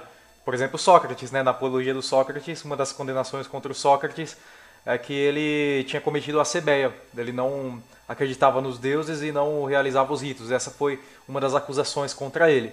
Mas nós vemos que no final do diálogo do Fédon, ele pede para o Fédon sacrificar um galo a Asclépio. Ou seja, por mais que ele não acreditasse da forma que os outros ele acreditassem nos deuses, ele ainda era um ortoprático, né? Ele decidiu sacrificar um galo a Asclépio, então ele era um pagão. E mesmo que ele fosse um sujeito que não acreditasse nos deuses, né, da maneira que era comum na época, ele tinha o daemon dele, né? O daemon dele que foi aí também, hoje em dia, para os modernos, racionalizado, né? Ah, era só a razão dele, né? Não era, né, amiguinho? Não era, né? Então, assim, ele era um cara que ele tinha, né, como o camarada mencionou, uma transcendência, né? Ele tinha uma forma ali de contato com algo que estava fora dele, né? Algo que era separado dele, né? O que era exatamente, aí está aberto para discussão. Mas, como muitos modernos, aí, muitos filósofos, muitos estudiosos falam que era simplesmente era uma maneira de chamar a razão dele, ou já vi pessoas falando, era só a intuição dele, né? Porque o Daemon falava para ele, não faça isso, não faça aquilo. É um reducionismo, né? Terrível. É o Daimon, né? Para quem não sabe, é daí que surgiu, né, a palavra demônio, né? Assim, foi por causa de um mal-entendido, né? História meio longa a ser contada aqui, mas é um conceito parecido com o conceito de gênio, né? Que tem na religião romana, né? Por exemplo, o imperador romano ele tinha um gênio, né? O gênio dele, ele era um gênio criativo, né? Que organizava, né, o império, mas uma outra história. E você, João, o que você tem a dizer sobre isso, sobre a natureza dos deuses, né? Bom, como eu falei no outro podcast, eu acredito que os deuses têm uma natureza transcendental, que a gente está realmente buscando essa compreensão, tanto através do rito, da magia em si, quanto através dos estudos acadêmicos, porque a gente já não está mais na época deles, então se torna muito mais complicado compreender como que determinado deus, além de ser um ser celestial, também foi um ancestral de determinadas tribos ou determinados povos. E, bom, eu gostaria de puxar uma coisa aí que o outro camarada falou sobre os modernos considerarem essa ideia do culto animista, que para mim é academicamente inadmissível, tá ligado? Pelo seguinte, normalmente a gente escuta exatamente essa questão aí de que os antigos eram burros por adorarem a pedras, adorarem a força da natureza. Cara, não tem absolutamente nada a ver com isso. Se você se aprofundar, no caso, se o ouvinte se aprofundar, ele vai descobrir que essas pedras representavam um conceito muito maior para eles, representavam diversos conceitos muito maiores, e que isso hoje, para a gente já está tão desatento por causa da nossa era que a gente já é incapaz de entender. Então a gente reduz aquilo ali a um mero culto a uma pedra. Igual povos que já tinham capacidades avançadíssimas de metalurgia, já conheciam ciências estelares e tudo mais, erigiam menires e faziam adorações a menires. Não, cara, não é porque eles estavam adorando uma pedra. Havia um símbolo específico que se manifestava exatamente na existência daquela pedra ali, tá ligado? Havia vários símbolos ali que se manifestavam exatamente na existência daquela pedra. Por exemplo, eu costumo estudar muito os petróglifos escandinavos que foram feitos em Bornholm, e, pô, eu estava estudando ali, vendo a cruz solar e tal, estudando os sentidos da cruz solar, porque eu queria chegar à conclusão por mim mesmo de que aquilo ali era um sol. E eu percebi que os caras eles já tinham feito todo um mapa estelar com gravidade, rotas de estrela e tudo mais, nas pedras. Aí, pô, o pessoal vai falar que aquilo dali é uma forma de culto à rocha, que eles só estavam relatando a vida deles ou relatando mapas. Não, cara, existe um simbolismo muito maior aquilo. Eles não eram povos burros, eles eram povos que eles tinham uma ciência muito mais avançada do que a nossa. E o homem moderno, babaca de hoje, acha que tudo se reduz à adoração a uma pedra, porque a mente dele não é nem mais capaz de chegar nesse conceito. Agora, sobre o que você estava falando da ortodoxia e da ortopraxia, eu gostaria de falar uma outra coisa. Eu considero que o pagão moderno que a gente citou antes, ele precisa obrigatoriamente do feito do rito para ele se manter conectado a essa tradição, porque ele já não é mais capaz de compreender o mito, e ele já não é mais capaz de compreender o solo, o sangue, tantas outras coisas que são importantes para um pagão tradicional, que, cara, você querendo ou não, elas nunca vão te deixar. A sua ascendência e o seu solo são coisas que vão estar sempre tocando em você, independente da sua religião. Enquanto, para nós, a gente pode até abandonar o rito. A gente vai continuar tendo as nossas crenças abandonando o rito. O que vai acontecer é que a gente vai se afastar ao máximo da esfera divina, e como é o caso de vocês que tem assim, um grupo, comunidades e tudo, vocês vão meio que desfazer a ordem espiritual da comunidade, se afastando do rito, entendeu? Vocês vão continuar tendo a crença, porque vocês já compreenderam a importância de outros conceitos, tá entendendo? Que te tornam parte daquilo. Você sabe que a sua ascendência te liga a determinada divindade, a determinado povo. Então vocês já entenderam grande parte do que os pagãos modernos não compreendem. Só que sem a prática do rito, sem a tradição em si, né, a tradição espiritual, a devoção, vocês vão se afastando da esfera divina. Mas vocês não vão deixar de ser pagãos por isso. Como os camaradas disseram muito bem aí, a pedra, a árvore, o sol, ninguém está adorando isso, né? Usando um termo aí que muitos estudiosos da religião usam, né? O Eliade usa, o Walter Otto usa, a árvore, a pedra, o rio, enfim, é uma hierofania, né? É uma manifestação do divino, né? Não é a pedra em si. E uma coisa que eu queria reiterar. Pode falar, Eu Renan. lembro de alguma citação de Júlio Zévola que se tratava sobre isso, que os povos houveram eras de cultura, e a era da cultura mais pura, do encontro com os deuses, era quando os germânicos faziam adorações só a Menires, que eles encontravam lá com o que seria o deus uno deles, que era Gálter ou Irmin, dependendo da linha aí, filosófica. E eu acho muito interessante isso, porque ele pegou exatamente esse ponto, que é o que eles acreditavam, que essa parada do culto a Menir era uma coisa assim do animismo, que era adorar as pedras, e que o culto só passava a ser um culto complexo a partir do momento em que eles adoravam imagens. Mas na verdade é o contrário, ele meio que fala que é o contrário, porque quando eles começaram a adorar a imagem é porque eles já estavam tendo a necessidade da cultura, de ver aquilo. Quando eles adoravam a Menires, eles tinham todo o conceito ali na mente deles, eles não tinham necessidade de criar uma imagem, eles tinham um conceito puro naquela rocha. Exatamente. O menhir, ele não é somente uma construção funerária em homenagem ao ancestral. O menhir é o ancestral, né? É diferente, né? É a manifestação sagrada do ancestral. E como os camaradas bem disseram aí, né? O camarada Nogueira, ele sempre bate nessa tecla da ortopraxia contra a ortodoxia e etc. É isso, sim. Eu acho que é o elemento básico do politeísmo, é o rito. Sem o rito não existe politeísmo.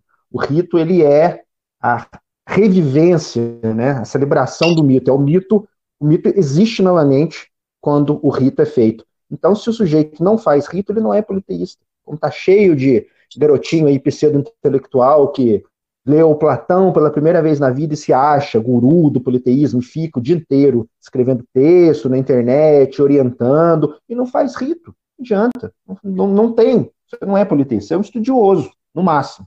Então, assim, se o mito ele não é revivido, se ele não existe novamente, se ele não existe novamente naquele momento em que o tempo mundano é desligado através do rito, não tem politeísmo. E o homem moderno ele não consegue pensar nisso, né? Ele não consegue sair da razão do material.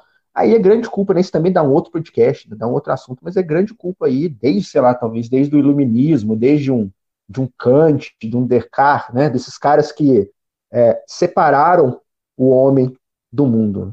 É o meu intelecto, a minha razão, de um lado, e eu jamais vou conseguir perceber o mundo como ele é, jamais vou conseguir perceber a manifestação do mundo. Então, assim, eu sempre falo isso. Um pensamento como o do Kant, como o do Descartes, esses caras mataram a tradição.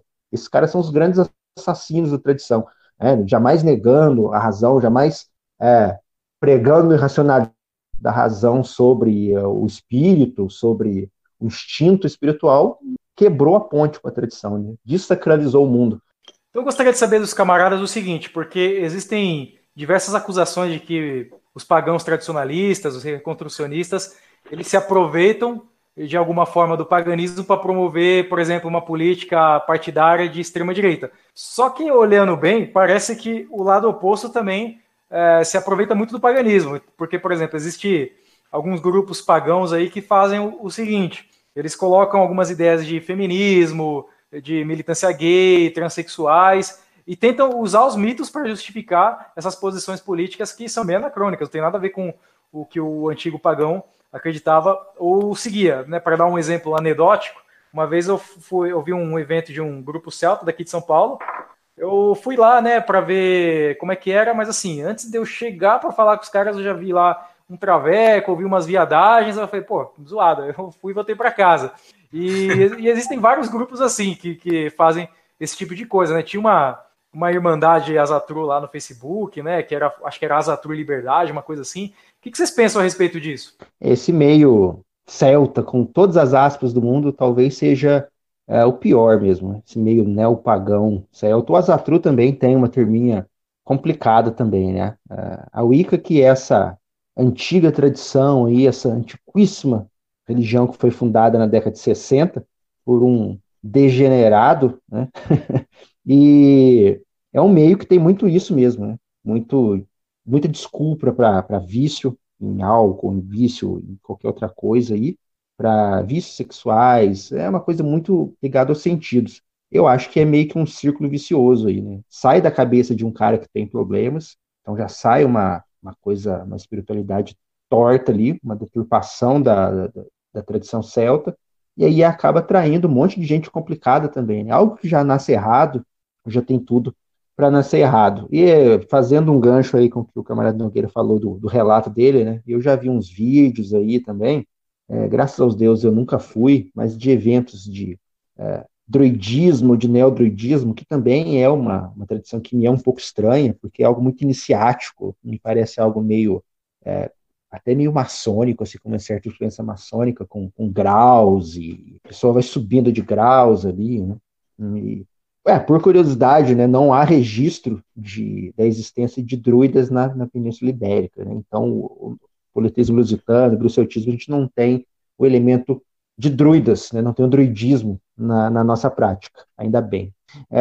Então, esse meio é um pouco estranho. Eu já vi umas fotos, uns vídeos desses eventos, assim, e aí a gente fala, no evento de druidismo, acho que os ouvintes aí imaginam homens de barba branca e roupas brancas, coroas vegetais na cabeça, e não tinha nada disso, né? Era um monte de menina de cabelo azul, meio bicho grilo, um monte de gordinho, tudo de barbinha rala, um negócio meio esquisito ali, pessoas chorando, colocando as suas energias para fora. Eu achei aquilo ali meio esquisito, né? Talvez seja uma grande celebração da fraqueza, né? Uma celebração ali de defeitos internos, eu não sei. É óbvio, né? O politeísmo tradicional, ele obviamente é algo paternal, ele é algo solar. Existe o elemento lunar, existe o elemento feminino, é óbvio, né? As deusas e tudo, mas é um elemento secundário, né? Não é um elemento dominante, há o equilíbrio. E eu vejo nesses meios um desequilíbrio muito grande, né? A balança está pendendo para o lado errado. Você tem os elementos, usando aí um termo que a gente gosta muito, né? Talvez o logos de Cibele muito forte ali, né? Na presença de outras deusas, mas tudo vira isso, né? Um culto da lamentação, um culto da desculpa, né? Pessoas, para mim parece uma grande sessão de psicologia ali, é tudo muito esquisito. Então, para mim não é o politeísmo que eu sigo. O politeísmo que eu sigo, ele é força, é você se inspirar ali no divino dos deuses, trazer isso para vocês fazer melhor, né? Quando você cultua seus ancestrais, você quer aproximar a sua visão de mundo, aproximar a sua disciplina, enfim, o seu dia a dia dos ancestrais, né? E a vida deles, a nossa é difícil também, de certa forma, né? Nosso mundo também, viver do Kali Yuga, viver na modernidade, não é algo fácil. Mas a vida deles era difícil de outra maneira. Eu acho que esses floquinhos de neve que estão aí nesses neopoliteísmos, eles não viveriam muito tempo na antiguidade, naquele mundo de ferro e fogo, né? Então, eu acho que o verdadeiro politeísta, o tradicionalista, ele tem que trazer um pouco daquela visão de mundo dos antigos para agora, né? Não só se vestir como ancestral, mas ser um pouco como eles, né? Ser duro, ser resistente, ser guerreiro, ser ascético, né? E não tem nada disso, né?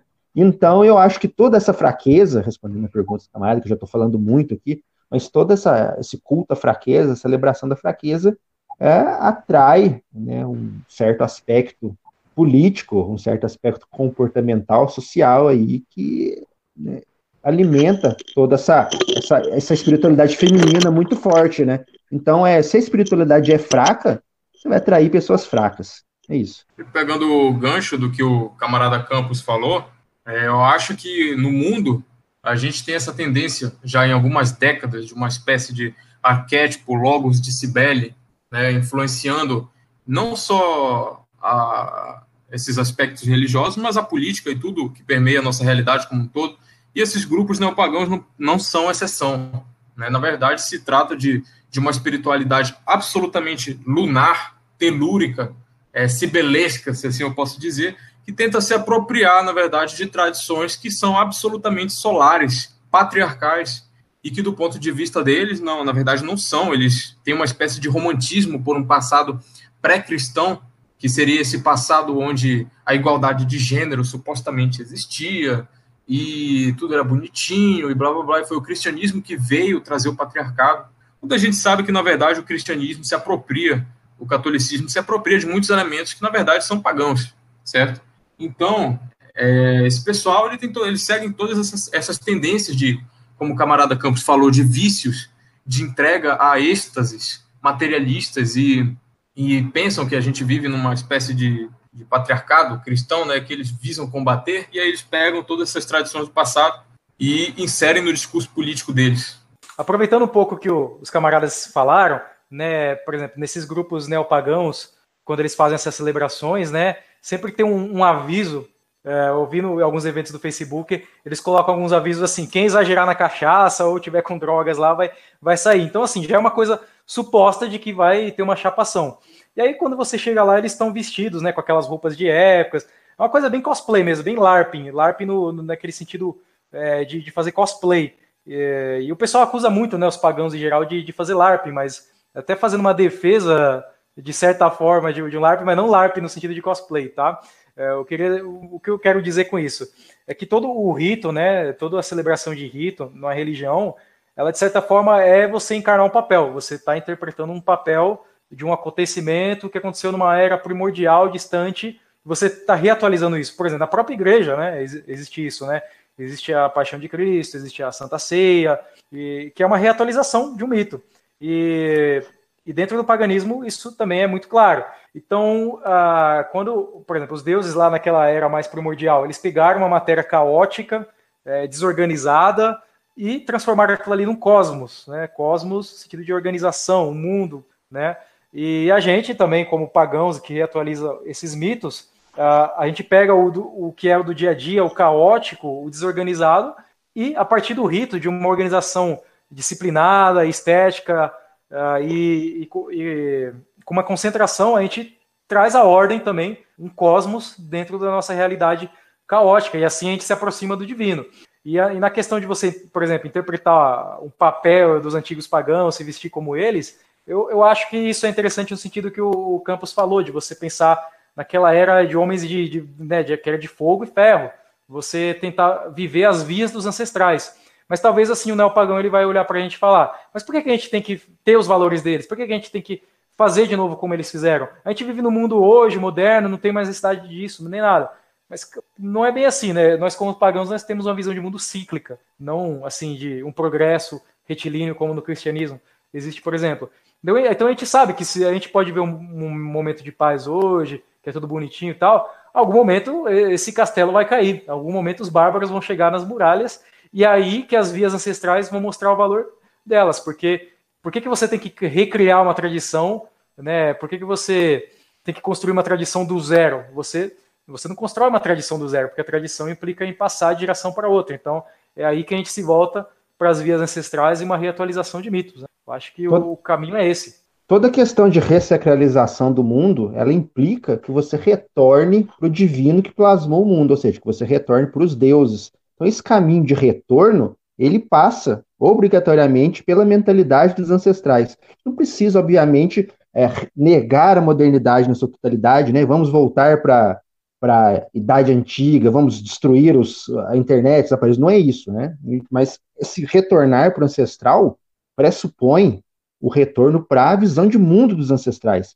Então, como o camarada disse, né, os modernos dizem, mas eu preciso pensar como os antigos e tal. Precisa. Senão você não vai retornar até a tradição, você não vai compreender, não vai se aproximar do mito dos deuses na sua totalidade. Porque o antigo, querendo ou não, né, ele estava mais próximo da era de ouro, da era mítica do que a gente. Eu acho importante colocar aí, né, essa questão que as pessoas elas gostam muito de pensar dentro desse esquema de uma linearidade do tempo, né? Mas como o camarada Nogueira falou, a gente tem uma perspectiva aqui, né, que é cíclica. E isso se encaixa exatamente no elemento do rito, né? O rito como reatualização do mito. E aí nós estamos nos colocando de volta, né, através do rito, né, revivendo o mito, né, nos tempos primordiais da origem, né? E o que nós realizamos ali no mito é, de certa forma, uma continuidade desse trabalho cosmogônico dos deuses. Mas, antes de tudo, o que nós queremos resgatar aqui, né, não é necessariamente não é uma questão de retorno ao passado, no sentido de um retorno a como as coisas eram num período X, num dado ano X, numa localidade X e tudo mais, né? a tradição de que nós falamos, ela existe fora do tempo. Ela é temporal, ela é transtemporal, metatemporal, que for a histórica, transhistórica, meta-histórica, como você queira colocar, né? Então não é uma questão de simplesmente, né, como essas pessoas acham, né? Porque elas estão presas, né, nesse paradigma moderno, né? De que então para retornar a uma tradição religiosa, né, uma cosmovisão religiosa, a gente teria que abandonar então os frutos aí tecnológicos, os frutos da ciência e tudo mais. Não é assim, porque vários povos, né, se a gente for estudar aí, povos na antiguidade, povos civilizações que duraram séculos, milênios, outras aí que se estendem até hoje, nós podemos ver, ainda não estão afetadas por todas essas questões modernas, elas passaram por tudo isso, né? Elas puderam ter todos esses tipos de avanço, né, que o homem moderno tanto idolatra, mas sem de forma alguma ter esse desencanto do mundo, essa dessacralização, sem deixar de viver os ritos e se reconectar com o tempo primordial dos deuses, viver ainda, né, nessa ciclicidade, digamos. Então, eu queria puxar desde lá de trás do que o camarada Campos falou da questão da Wicca e de toda essa questão da bruxaria feminista. Eu estava puxando o ponto desde lá. Enfim, cara, primeiramente, você citou sobre a questão do tradicionalismo ser associado à extrema-direita. Eu acho que, se você falar que você vai ressuscitar valores de determinada época, cara, independente da tua opção política, se você falar que tu vai ressuscitar valores da Roma Antiga, ou da época lá da Idade do Bronze, ou da Era Nórdica, cara, você vai ser associado de alguma forma à extrema-direita, sim, porque o que eles chamam de extrema-direita hoje era o que era vigente há séculos atrás, entendeu?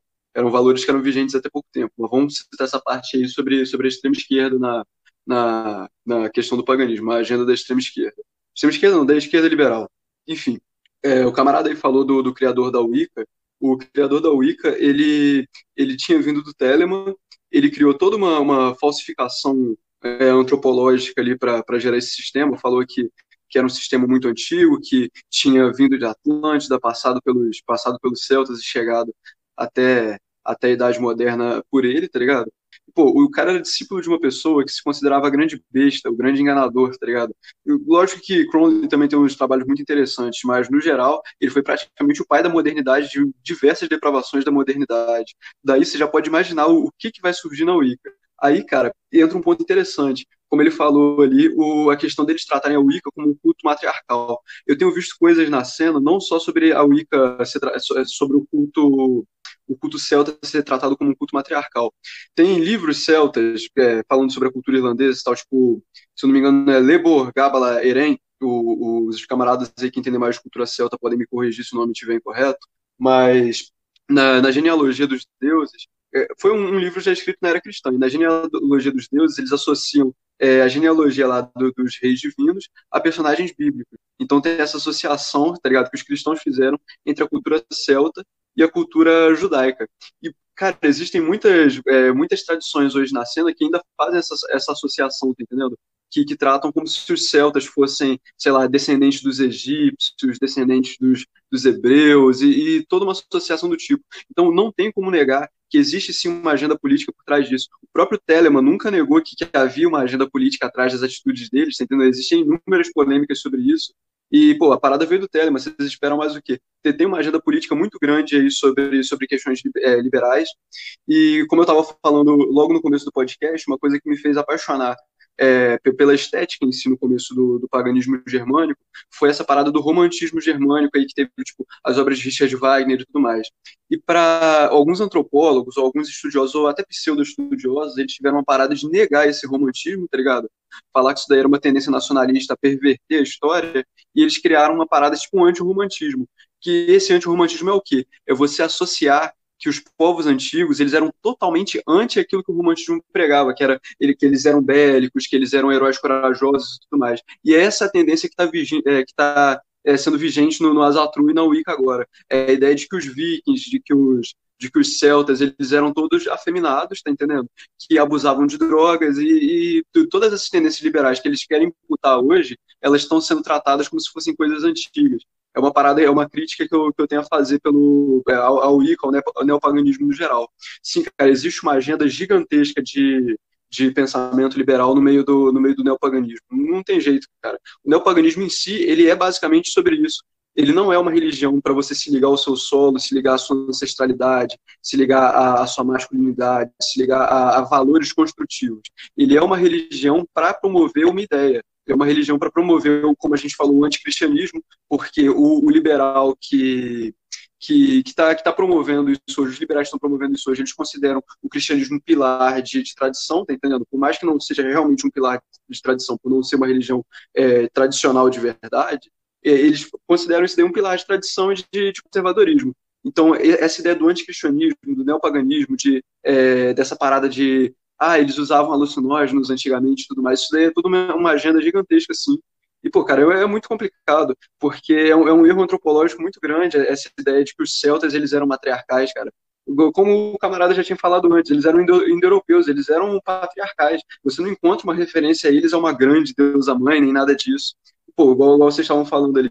Eu já vi tradições na Wicca que tratam que a grande deusa e o grande deus, que no caso seria lá a mãe não sei o que lá, e ser Nunos, eles eram, na verdade, duas contrapartes de uma única entidade, e que essa entidade era Baal. Então, tipo assim, você já vê o nível pô, cara, o nível do absurdo que eles têm pregado com isso. Eles tentam promover tanto uma agenda política ultraliberal, quanto também uma mistura da cultura indo-europeia com cultura semita. É muito complicado o que você vai encontrar nesses meios mesmo, cara. Não tem jeito com esse pessoal, não. E eles não são, de forma alguma, tradicionais nem pagãos de verdade, cara. Eles são tudo ateus, eles falam que os deuses são arquétipos, são inspirações e tudo mais. Cara, eles realmente não sabem nem o que eles acreditam, pra ser sincero. Pô, tenho muito amigo que e vai ver esse vídeo e é isso aí, cara. O recado tá aí pra vocês, tá ligado? Vocês têm arrumado muito problema, vocês têm pervertido muita coisa da história, tá ligado? Tem muita coisa que vocês pregam que não tem base histórica absolutamente nenhuma. Eu tenho visto também, porque eu gosto muito de estudar, igual o camarada falou de Ayahuasca e tal. Eu gosto muito de estudar essa questão dos enteógenos e tudo mais. Cara, não existe essa parada, igual eles pregam, do enteógeno para abrir a mente. Isso não existe em absolutamente nenhuma tradição antiga. Ayahuasca significa cipó dos mortos, era para conectar com os ancestrais e também era usado para cura. Cada um das substâncias enteogênicas que esse pessoal aí usa falando que é para se conectar com os deuses, tinha uma função medicinal específica. Lógico, havia a questão também da viagem, tá ligado? Porque a viagem xamânica, a viagem que o cara teria, seria para ele reencontrar a parte dele que estaria quebrada, tá ligado? A parte que estaria adoecida na mente dele e trazer aquilo de volta. Não, mano, não é para abrir mente, não é nada disso aí que o pessoal tá pregando, não. Muitos tradicionalistas aí, politeístas têm torcido o nariz contra essa questão de alucinógenos exatamente por causa dessa visão liberal. Pô, convido os caras a darem uma estudada melhor e verem como é que a situação funciona. Mas essa visão liberal aí de, vamos todo mundo juntar aí num rito pra grande mãe e tomar ayahuasca. Pô, cara, os caras eles só estão buscando a autodestruição. É isso que eles têm feito. Eu acho que até entre os Wiccas, entre eles mesmo, se você tiver uma conversa séria sobre eles, com eles sobre eles, você vai ver que todos eles admitem a partir do momento que um homem hétero, relativamente hétero, né? Porque para entrar na Wicca é complicado, mas quem entra na Wicca, a parte feminina dele fica muito mais aflorada. Ou seja, existe um princípio destrutivo ali naquele meio neopagão. Acho que deu para sintetizar direito, né? O que eu estou tentando falar. Como eu falei, o calor cozinhou meus miolos. O Logos de Cibele, né? Em resumo, para quem não sabe o que é o Logos de Cibele, é uma categoria filosófica de análise, né? Foi desenvolvida pelo Alexander Dugin, mas que ela é bem útil para descrever esses fenômenos de cultos lunares e castradores, né, da masculinidade. Eu queria fazer mais um complemento aqui. O camarada tinha falado sobre essa questão tecnológica no meio dos pagãos. Ele falou, na verdade, sobre toda a questão de voltar aos tempos antigos. Eu acredito que também um dos problemas, como vocês já estavam falando dos problemas, é a falta de disciplina, a falta de masculinidade. E sobre a questão tecnológica, a tecnologia dos antigos era para engrandecimento, entendeu? Era para questão de engrandecimento. Tudo que eles faziam era em prol de engrandecer a si mesmo e alcançar a esfera divina, se tornar próximo dos deuses, se tornando parte daquilo. E hoje a nossa tecnologia é puramente para a gente se tornar preguiçoso e confortável. Então eu acho que, sei lá, eu não sei se é questão de Mamon, o Deus preguiçoso, tá ligado? Ou algo do tipo, mas esse pessoal aí neopagão, eles têm pregado uma forma de paganismo que é 100% sobre você ser livre, sobre você não precisar ter disciplina, sobre você poder provar de todos os prazeres da vida sem restrições e tudo mais, e é uma coisa que é totalmente antitradicional. Pô, cara, você não vai achar nada, absolutamente nada sobre isso, inscrito antigo nenhum, ou tradição antiga nenhuma. Tudo que você vai ver são os caras servindo os deuses com... O principal sacrifício seria a disciplina, tá ligado? Até num sacrifício animal. O cara, ele teria que criar um animal, criar um vínculo ali, tá ligado? Por todo aquele tempo, tornar ele saudável para aí sim fazer o sacrifício. Então, tudo que eles faziam era em prol de disciplina e engrandecimento. E tudo que o pessoal faz agora é em prol de prazer pessoal, tá entendendo? Não tem nada de engrandecido nisso. Na real, quando todos eles têm algum problema, que é o caso, né? A verdade, todos eles têm algum tipo de problema, algum tipo de fragilidade, alguma coisa assim. Ao invés deles forçarem, deles pregarem que você precisa superar aquilo, que você precisa ser forte, eles se juntam num círculo de supostamente cura e ficam chorando os problemas, falando que os deuses acolhem eles e tudo mais.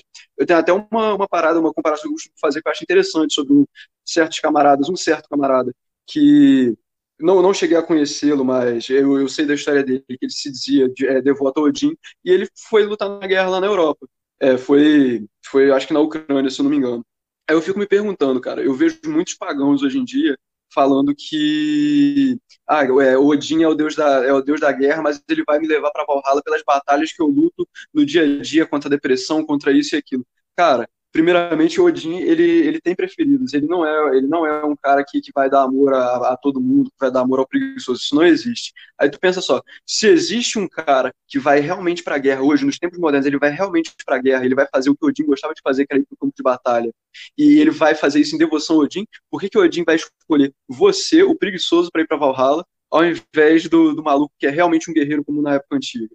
É curioso pensar que quando o pessoal começa a enxergar os deuses como egrégoras, por exemplo, né, que egrégora basicamente é um conceito psicológico, né? Então, quando você psicologiza os deuses, e um dos problemas da psicologia não é que sempre acontece, né? Não estou falando aqui pregando contra a psicologia, mas um perigo da psicologia é você olhar sempre para dentro do ser humano e esquecer do mundo, né? Você fazer aquela forma de desligamento, romper aquela ponte, como diz, por exemplo, que um Kant da vida fez da filosofia. A psicologia pode acontecer isso também. A partir do momento que o cara transforma deuses em conceitos psicológicos, mesmo que coletivos, e olha só para dentro de si, por coincidência ou não, o politeísmo começa a virar justificativa para ego, para vício, para coisas do indivíduo, do ser humano só, né?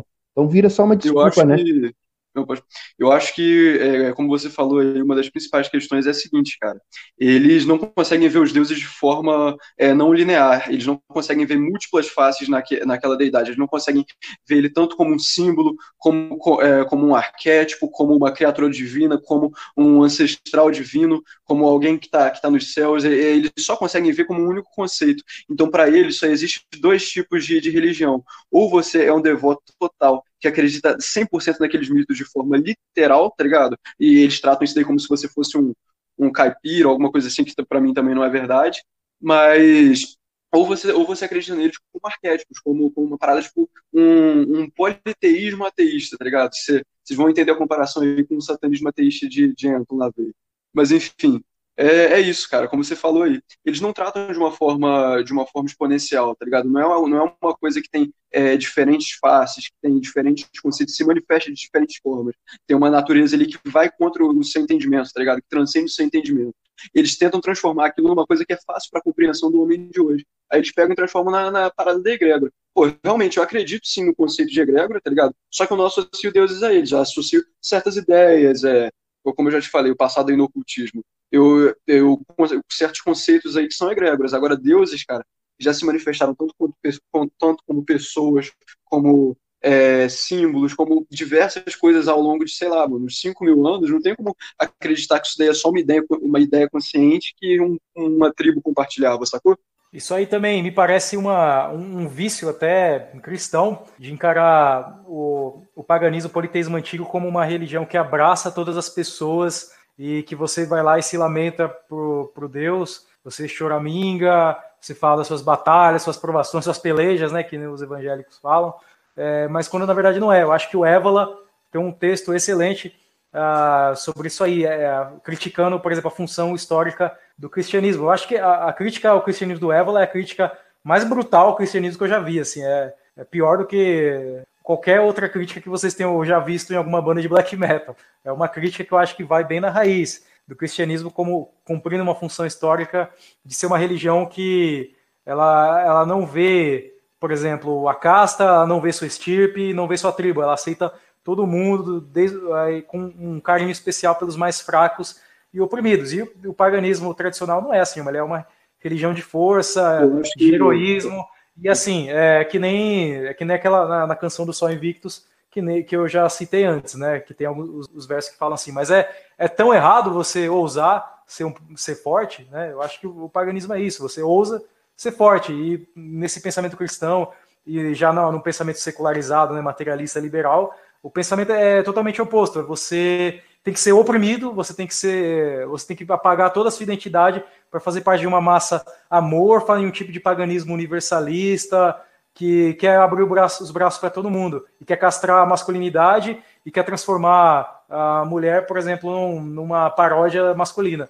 Ou seja, você destrói todas aquelas barreiras ali apolíneas que diferenciam uma coisa da outra. Como eu falei daquela questão lá de que o seu culto ele tem que brilhar por si, tá ligado? De que a gente não pode ser anti alguma coisa. A gente sempre, a nossa convicção ela tem que ser simplesmente um sol brilhante. Cara, eu acho que a principal coisa que a gente tem que declarar sobre isso, que eu vou declarar só sobre o paganismo indo-europeu, porque é até onde me apetece falar, é o seguinte, cara. O paganismo indo-europeu, ele é aristocrático e ele é heróico. Não tem esse negócio de proteção dos fracos, não tem esse negócio de eu vou chorar, pedir perdão. Não, cara. Você tem, como uma vez eu ouvi você falando, eles têm o perdão deles, uma parada assim, e nós temos as nossas virtudes. E é exatamente isso, cara. Você tem que ser forte e virtuoso, tá ligado? Não é essa coisa de ser uma ovelha, de ser um devoto choramingando, de ser fraco, nem nada disso não, cara. Se você se considera fraco, livra a terra da tua existência. Maravilha, camaradas. Excelente. Eu queria fazer uma rodada, então, para encerrar nosso episódio, porque, assim, tem muitos ouvintes nossos que provavelmente se interessam por politeísmo tradicional, querem seguir uma via. Tem outros que têm outros interesses em outras religiões, outros caminhos, mas uma rodada, assim, para a gente encerrar o episódio, como um guia para esses camaradas que têm interesse em seguir algum panteão aí politeísta tradicional. Então, camaradas, na opinião de vocês, o que o aspirante a pagão deve começar fazendo primeiro, né? Porque, que nem eu já comentei antes, uma coisa que parece muito difícil de início, primeiro é escolher um panteão, porque existem vários. E segundo, começar a realizar as práticas, porque essas religiões, elas, de certa forma, foram interrompidas. As pessoas, por exemplo, a gente não tem mais templos pagãos, né? Assim, estão reconstruindo alguns, existem alguns aí poucos espalhados pelo mundo, mas não existe mais uma comunidade pagã que celebra os ritos em conjunto. Então, qual seria a recomendação dos camaradas para essas pessoas? Olha aí, camarada, eu vou fazer uma analogia aqui bem tosca, mas que eu acho pertinente nesse caso aqui, que é quando a pessoa vai fazer um curso de engenharia, por exemplo. Geralmente, tem algumas faculdades que seguem esse sistema, onde nos primeiros 2 anos você não escolhe uma especialidade, digamos assim, civil, computação, mecânica, você entra ali e faz o basicão do cálculo e depois você escolhe. Então, eu diria que para o cara que quer se iniciar como pagão, é mais ou menos nesse sentido, porque a primeira coisa que tu vai precisar fazer é um resgate histórico da tua identidade étnica, da história da tua família, do teu sobrenome. Isso é algo que eu acho que é imprescindível, porque a gente sabe aqui, eu acho que todo mundo que está assistindo isso sabe que um dos pilares do paganismo é o culto aos ancestrais. Então, a busca por esses ancestrais nem sempre é algo tão rápido assim. Não é, às vezes a gente não tem esses registros, mas é algo que você precisa buscar. Enquanto você busca, é claro, você faz os seus estudos, estudos históricos sobre as diversas mitologias, os diversos panteões, porque por mais que você não vá seguir, muitos têm origens em comum e podem inspirar coisas em comum. Acho que é muito interessante também estudar os teóricos tradicionalistas, René Guénon, Júlio Evola, também os estudiosos de religiões tradicionais, como o Michel Eliade, e, enfim, sigam nesse caminho, sem pressa. Eu acho que essa é a solução. Mas, sobretudo, buscar a história dos seus ancestrais, coisa mais importante. Interessante que, ano passado, quando eu estive em São Paulo, no congresso da NR, vários camaradas mais jovens que estavam começando a se interessar pelo politeísmo, às vezes me chamavam no canto para tirar alguma dúvida, perguntar alguma coisa, e muitos tinham exatamente essa dúvida: qual panteão eu sigo? Acho que essa parece ser a primeira grande dúvida que todo mundo tem. A resposta para isso não é tão simples, né? Mas como o camarada Prometeu disse, né, como o politeísmo, um dos grandes pilares é o culto aos ancestrais, então normalmente, né, essa resposta está em algum dos seus ramos familiares, né? Às vezes, claro, né, boa parte dos brasileiros, nós somos mestiços, então às vezes nós temos como opção ali, às vezes até mais de um ramo, né? E a resposta normalmente não vem da razão, né? As coisas do espírito é o espírito que deveria guiar a gente, né? Não a razão. Então normalmente é, aquela primeira centelha que te chama para um panteão específico, normalmente a resposta está ali, né? Naquele primeiro momento, naquele momento de espanto diante da ideia da divindade. Aí o sujeito às vezes começa a racionalizar, a pensar muito, né? Com o cérebro, aí ele vai ter dúvida, ele vai ir para outro lado e tal. Então, assim, as respostas muitas vezes estão nos momentos irracionais, no melhor sentido da palavra, nos momentos espirituais. Dito isso, não tem muito segredo, além do que o camarada já citou. Estudo, buscar aí os tradicionalistas, os estudiosos da religião, os reconstrucionistas, mas o mais importante, a gente falou muito aqui, né? Politeísmo é rito, politeísmo é comunidade. Então procure outras pessoas que já estão aí praticando, procure outras comunidades sérias, pesquise, desconfie aí de muitos sincretismos, muitas modernidades, desconfie aí de mercadores da fé, porque nesse meio politeísta tem muita gente aí que vende sua postilinha de 14 páginas por R$ 200, que cobra para ensinar, para passar a sabedoria. 700, pô. Pois é, desconfie desses sujeitos aí.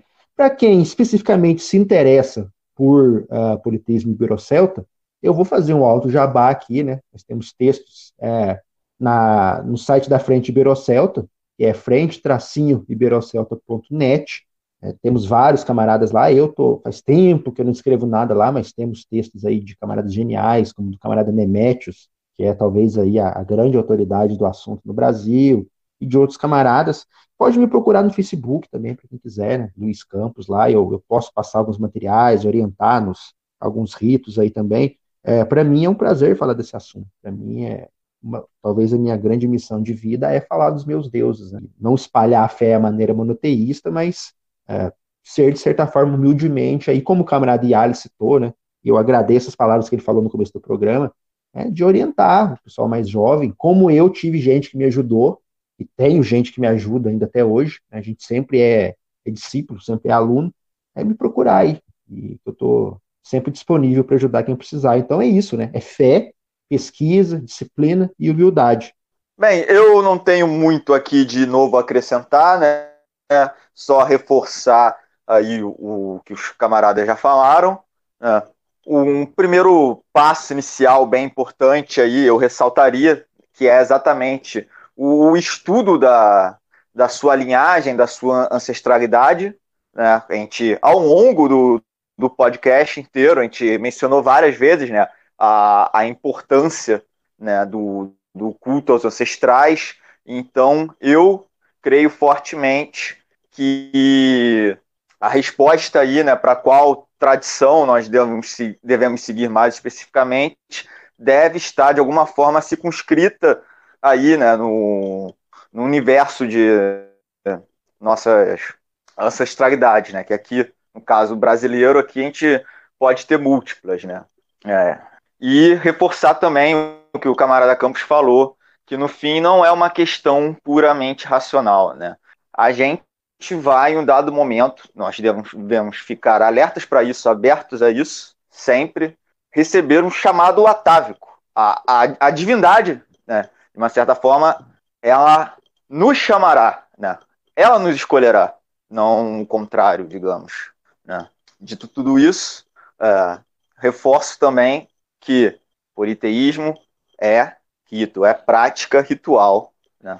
É a maneira como nós revivemos os mitos, né? Todas as histórias dos deuses e tudo mais, desde tempos imemoriais, né? Então, isso é fundamental. Devemos buscar realizar os ritos, né? Desde que, é claro, nós temos já umas instruções básicas, né? Uma segurança mínima para realizarmos, né? Mas nós não devemos ficar muito presos a também uma ortopraxia, digamos, extrema, muito engessada, que o rito ele só pode ser realizado e só vai ter efeito se você cumprir com todas aquelas mínimas instruções, aquelas técnicas todas, com todos os objetos materiais e tudo mais. Isso é importante, né? Os ritos eles foram passados e chegam até nós porque há um motivo, porque eles foram praticados assim, porque assim funcionaram, mas uma coisa fundamental ali está em te alinhar, né, o nosso espírito aos valores de nossos ancestrais, à tradição, aos valores passados para nós, pelos nossos ancestrais, desde os deuses. Né? Isso é fundamental. Então, obviamente, no começo, a gente não vai dispor de tudo, né? Toda a parafernália necessária, digamos, mas a gente pode sim fazer de forma adaptada, né? Uma questão aqui que talvez faltou comentar, né? A questão de integrar uma comunidade ou algo do tipo. Tal. Esse é um dilema nosso, de certa forma. O politeísmo, as tradições indo-europeias, elas são essencialmente comunitárias, sim, também. É difícil, é claro, mas a gente não deve idealizar ou desistir ou se fechar só no individual e se satisfazer com isso. Obviamente, isso aqui também não significa fazer um proselitismo e tudo mais. A gente tem que ter em mente que o ideal é para a gente viver plenamente a nossa tradição. É preciso a gente dar passos, né, por mais lentos que sejam, por mais que só nossos descendentes vão poder viver isso de alguma forma melhor, mas a gente tem que trabalhar com o conceito do politeísmo como sendo também comunitário. Não ficar isolados aí em individualismos e muitas divagações metafísicas, filosóficas em casa, no seu quarto, sem praticar rito nenhum, sem fazer nada, só querer ficar discutindo natureza dos deuses, teodiceias e tudo mais, e achar que só quem tem um entendimento X acerca dessas coisas é que é politeísta de verdade, né? Claro, tem todo um espectro do que eu aceito, que é aceito aqui e tudo mais. Como a gente falou, a gente foi bem rígido quanto a isso, né, num trecho anterior aqui do podcast, que o camarada Campos frisou bastante. Claro, devemos acreditar, por exemplo, né, que os deuses são reais de fato e tudo mais, são entidades, né? Enfim. Mas tem certas questões, certas minúcias, digamos, né, que escapam à maioria e, digamos, que não sejam fundamentais a todos, né? Ou gostaria de frisar, pelo menos, né, nas tradições que me concerne falar, eu como seguidor de uma tradição que está dentro de todo o espectro indo-europeu, né, um elemento muito importante das tradições indo-europeias é o modelo trifuncional como identificado pelo Dumézil. Né? Então nós vamos encontrar aí, né, a função sacerdotal, a guerreira dos produtores, né, em linhas gerais, sem entrar em detalhes. Né? Então nem todo mundo tem vocação para tudo e pode escolher à vontade e tudo mais. Uma coisa é que você tem que fazer uma própria autocrítica também.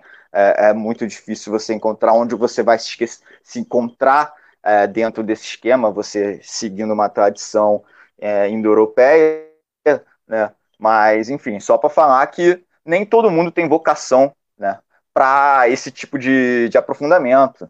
Né? E, então, cair nessa ortodoxia aí também muito engessada aí é furada total, né? Você cai num pensamento completamente doutrinatário, dogmático, você já está tendendo muito a uma perspectiva cristã dessas questões todas, e no fim ninguém praticamente pode ser politeísta a não ser você e o seu grupinho seleto aí que concorda 100% aí em várias coisas com você, porque isso é quase impossível, né? De certa forma. Então, eu acho que em termos de comunidades que eu poderia recomendar e tudo mais, né, eu como também seguidor da tradição ibero-celta. Eu só tenho a reforçar a recomendação do camarada Campos, né, da Frente Ibero-Celta, né. Gostaria de lembrar também, né, que o Nemeth, que é o camarada Campos citou, né, se não me engano, ele está estudando a possibilidade aí de abrir, né, mais um curso, né, de introdução ao iberoceltismo, né, um curso que mais cedo, né, neste ano, né, por volta de maio, eu cheguei a realizar, né, se não me engano, ele abriu uma enquete, né, a Frente Iberocelta tem uma página no Facebook também, né, e um canal no Telegram, né, ele abriu uma enquete, né, para fazer um estudo se há demanda para isso, não pessoal que esteja de fato realmente interessado, depois de também abrir lá o blog da frente, ler vários textos, ter uma introdução básica aí. Se realmente estiver interessado, seria uma boa dar uma olhada aí, dar uma reforçada, né, para ver se vocês conseguem entrar aí, porque é algo que vale muito a pena, um curso que vale muito a pena, me encaminhou muito bem para várias questões, aí, várias dúvidas, várias encruzilhadas aqui que eu estava, de certa forma, também me preencheu a minha rotina com mais ritos, digamos, né? E talvez uma outra crítica que eu gostaria de falar também, que a gente bateu aqui em muitos neopagãos, muito Wicca, vários grupos diversos, né? Gostaria de bater uma tecla também, né, em relação aos reconstrucionistas, né, no sentido que tem muita gente que usa esse termo, né, mas não é de fato reconstrucionista, né, um politeísta reconstrucionista, porque não acaba não sendo de fato um politeísta, né. Tem muita gente que acaba ficando muito engessada aí, de certa forma, nos estudos acadêmicos de reconstrução, como as coisas foram muito exatamente num período, numa época, numa localidade X muito específica, e às vezes confrontada com uma carência de muitas evidências arqueológicas para muita coisa e tudo mais, as pessoas elas se encontram um tanto num certo marasmo, né? E fica uma procrastinação que acabam não dando passos adiante, né? E acabam ficando só numa leitura. Eu só estou estudando aqui muito material acadêmico, coletando aqui fonte, e aí quando você vê, passa-se aí um bom tempo, essa pessoa nunca chegou a querer praticar algo de fato, né? Porque dá para compreender um pouco, vai ter uma certa insegurança. Eu estou fazendo isso aqui exatamente como meus ancestrais aí fizeram, tudo mais, mas a gente tem que lembrar que a gente tem que se conectar com esse lado também. Não é um puro intelectualismo, um puro academicismo. A gente tem aqui todo um elemento que ele vai além da razão, né? Então, a gente uma peça fundamental dos ritos, por exemplo, das festas, né? Um momento que a gente, por exemplo, vê os augúrios, né? É um momento dedicado à prática da divinação e tudo mais, receber respostas dos deuses, oráculos, para saber se a gente está fazendo aquilo conforme realmente é correto, se foi bem recebido pelos deuses, a resposta e tudo mais. Então a gente tem que sempre pensar nisso, de estabelecer a nossa conexão com os deuses, esse canal, né, essa comunicação, né, que aí as coisas vão começar a fluir também melhor, né, e a gente vai conseguir preenchendo, né, certas lacunas, né, sem, é claro, cometer excessos para esse lado e caminhar para aquelas pessoas que constroem tudo em cima de gnose pessoal, né, e tudo bem, e tudo mais, né. A questão aqui é montar um equilíbrio em cima disso, acima de tudo. Eu já falei demais aqui, então vou passar a voz aí para o camarada João aí. Então, eu não tenho tanto a acrescentar porque eu concordo em absolutamente tudo que vocês recomendaram. Eu recomendo mais uma coisa, cara, é procurar entender como que funciona o universo diante das tradições indo-europeias. Porque tem muita gente que realmente não tem tendência a isso. Pode fazer o culto, pode seguir os ritos, ou ter um grupo específico e seguir as tradições daquele grupo, porém ele não consegue compreender o universo da mesma forma que os antigos compreendiam. Então, eu acho muito importante a pessoa ver isso e também não se sentir na obrigação, igual às vezes eu vejo gente assim do meio nacionalista e tudo mais, se sentindo na obrigação de se envolver com o esoterismo ou com uma religião mais tradicionalista por ser parte ali do meio. Cara, eu acho que a pessoa não pode se sentir na obrigação de fazer isso e entrar numa coisa que ela não tem tendência àquilo, entendeu? Eu acho que o adepto, a pessoa que tá entrando nesse mundo agora, ela tem que buscar saber se ela tem tendência a acreditar naquilo, se ela consegue compreender aquele mundo, se aquilo ali entra na cabeça dela, ou se ela não tem. Igual eu vejo vocês compartilhando muito entre si essas questões do platonismo, visões do mundo diante dos gregos e tudo mais, eu acho super interessante, tá ligado? Inclusive, eu vejo muito conceitos parecidos aí da cultura nórdica, e é uma coisa que eu sinto totalmente, que eu acredito totalmente, mesmo se eu não estivesse dentro do meio nórdico, eu também acreditaria, tá entendendo? Faz parte de mim. Então, eu acho que o estudante ele tem que procurar compreender a tradição indo-europeia no geral, como que eles viam o mundo, criaturas, animais, a interação com as coisas à volta deles, tá entendendo? Os conceitos que a gente já falou lá atrás sobre adoração, sobre os menires, o culto aos ancestrais e tudo mais, e sentir se aquilo dele realmente faz parte do sangue dele de verdade, ou se não faz, se ele não tem tendência àquilo, porque senão se torna um culto vazio, tá entendendo? Ele praticamente só tá ali pelo simbolismo, não é uma coisa que faz sentido para ele, não toca no coração dele de verdade, não se conecta a ele.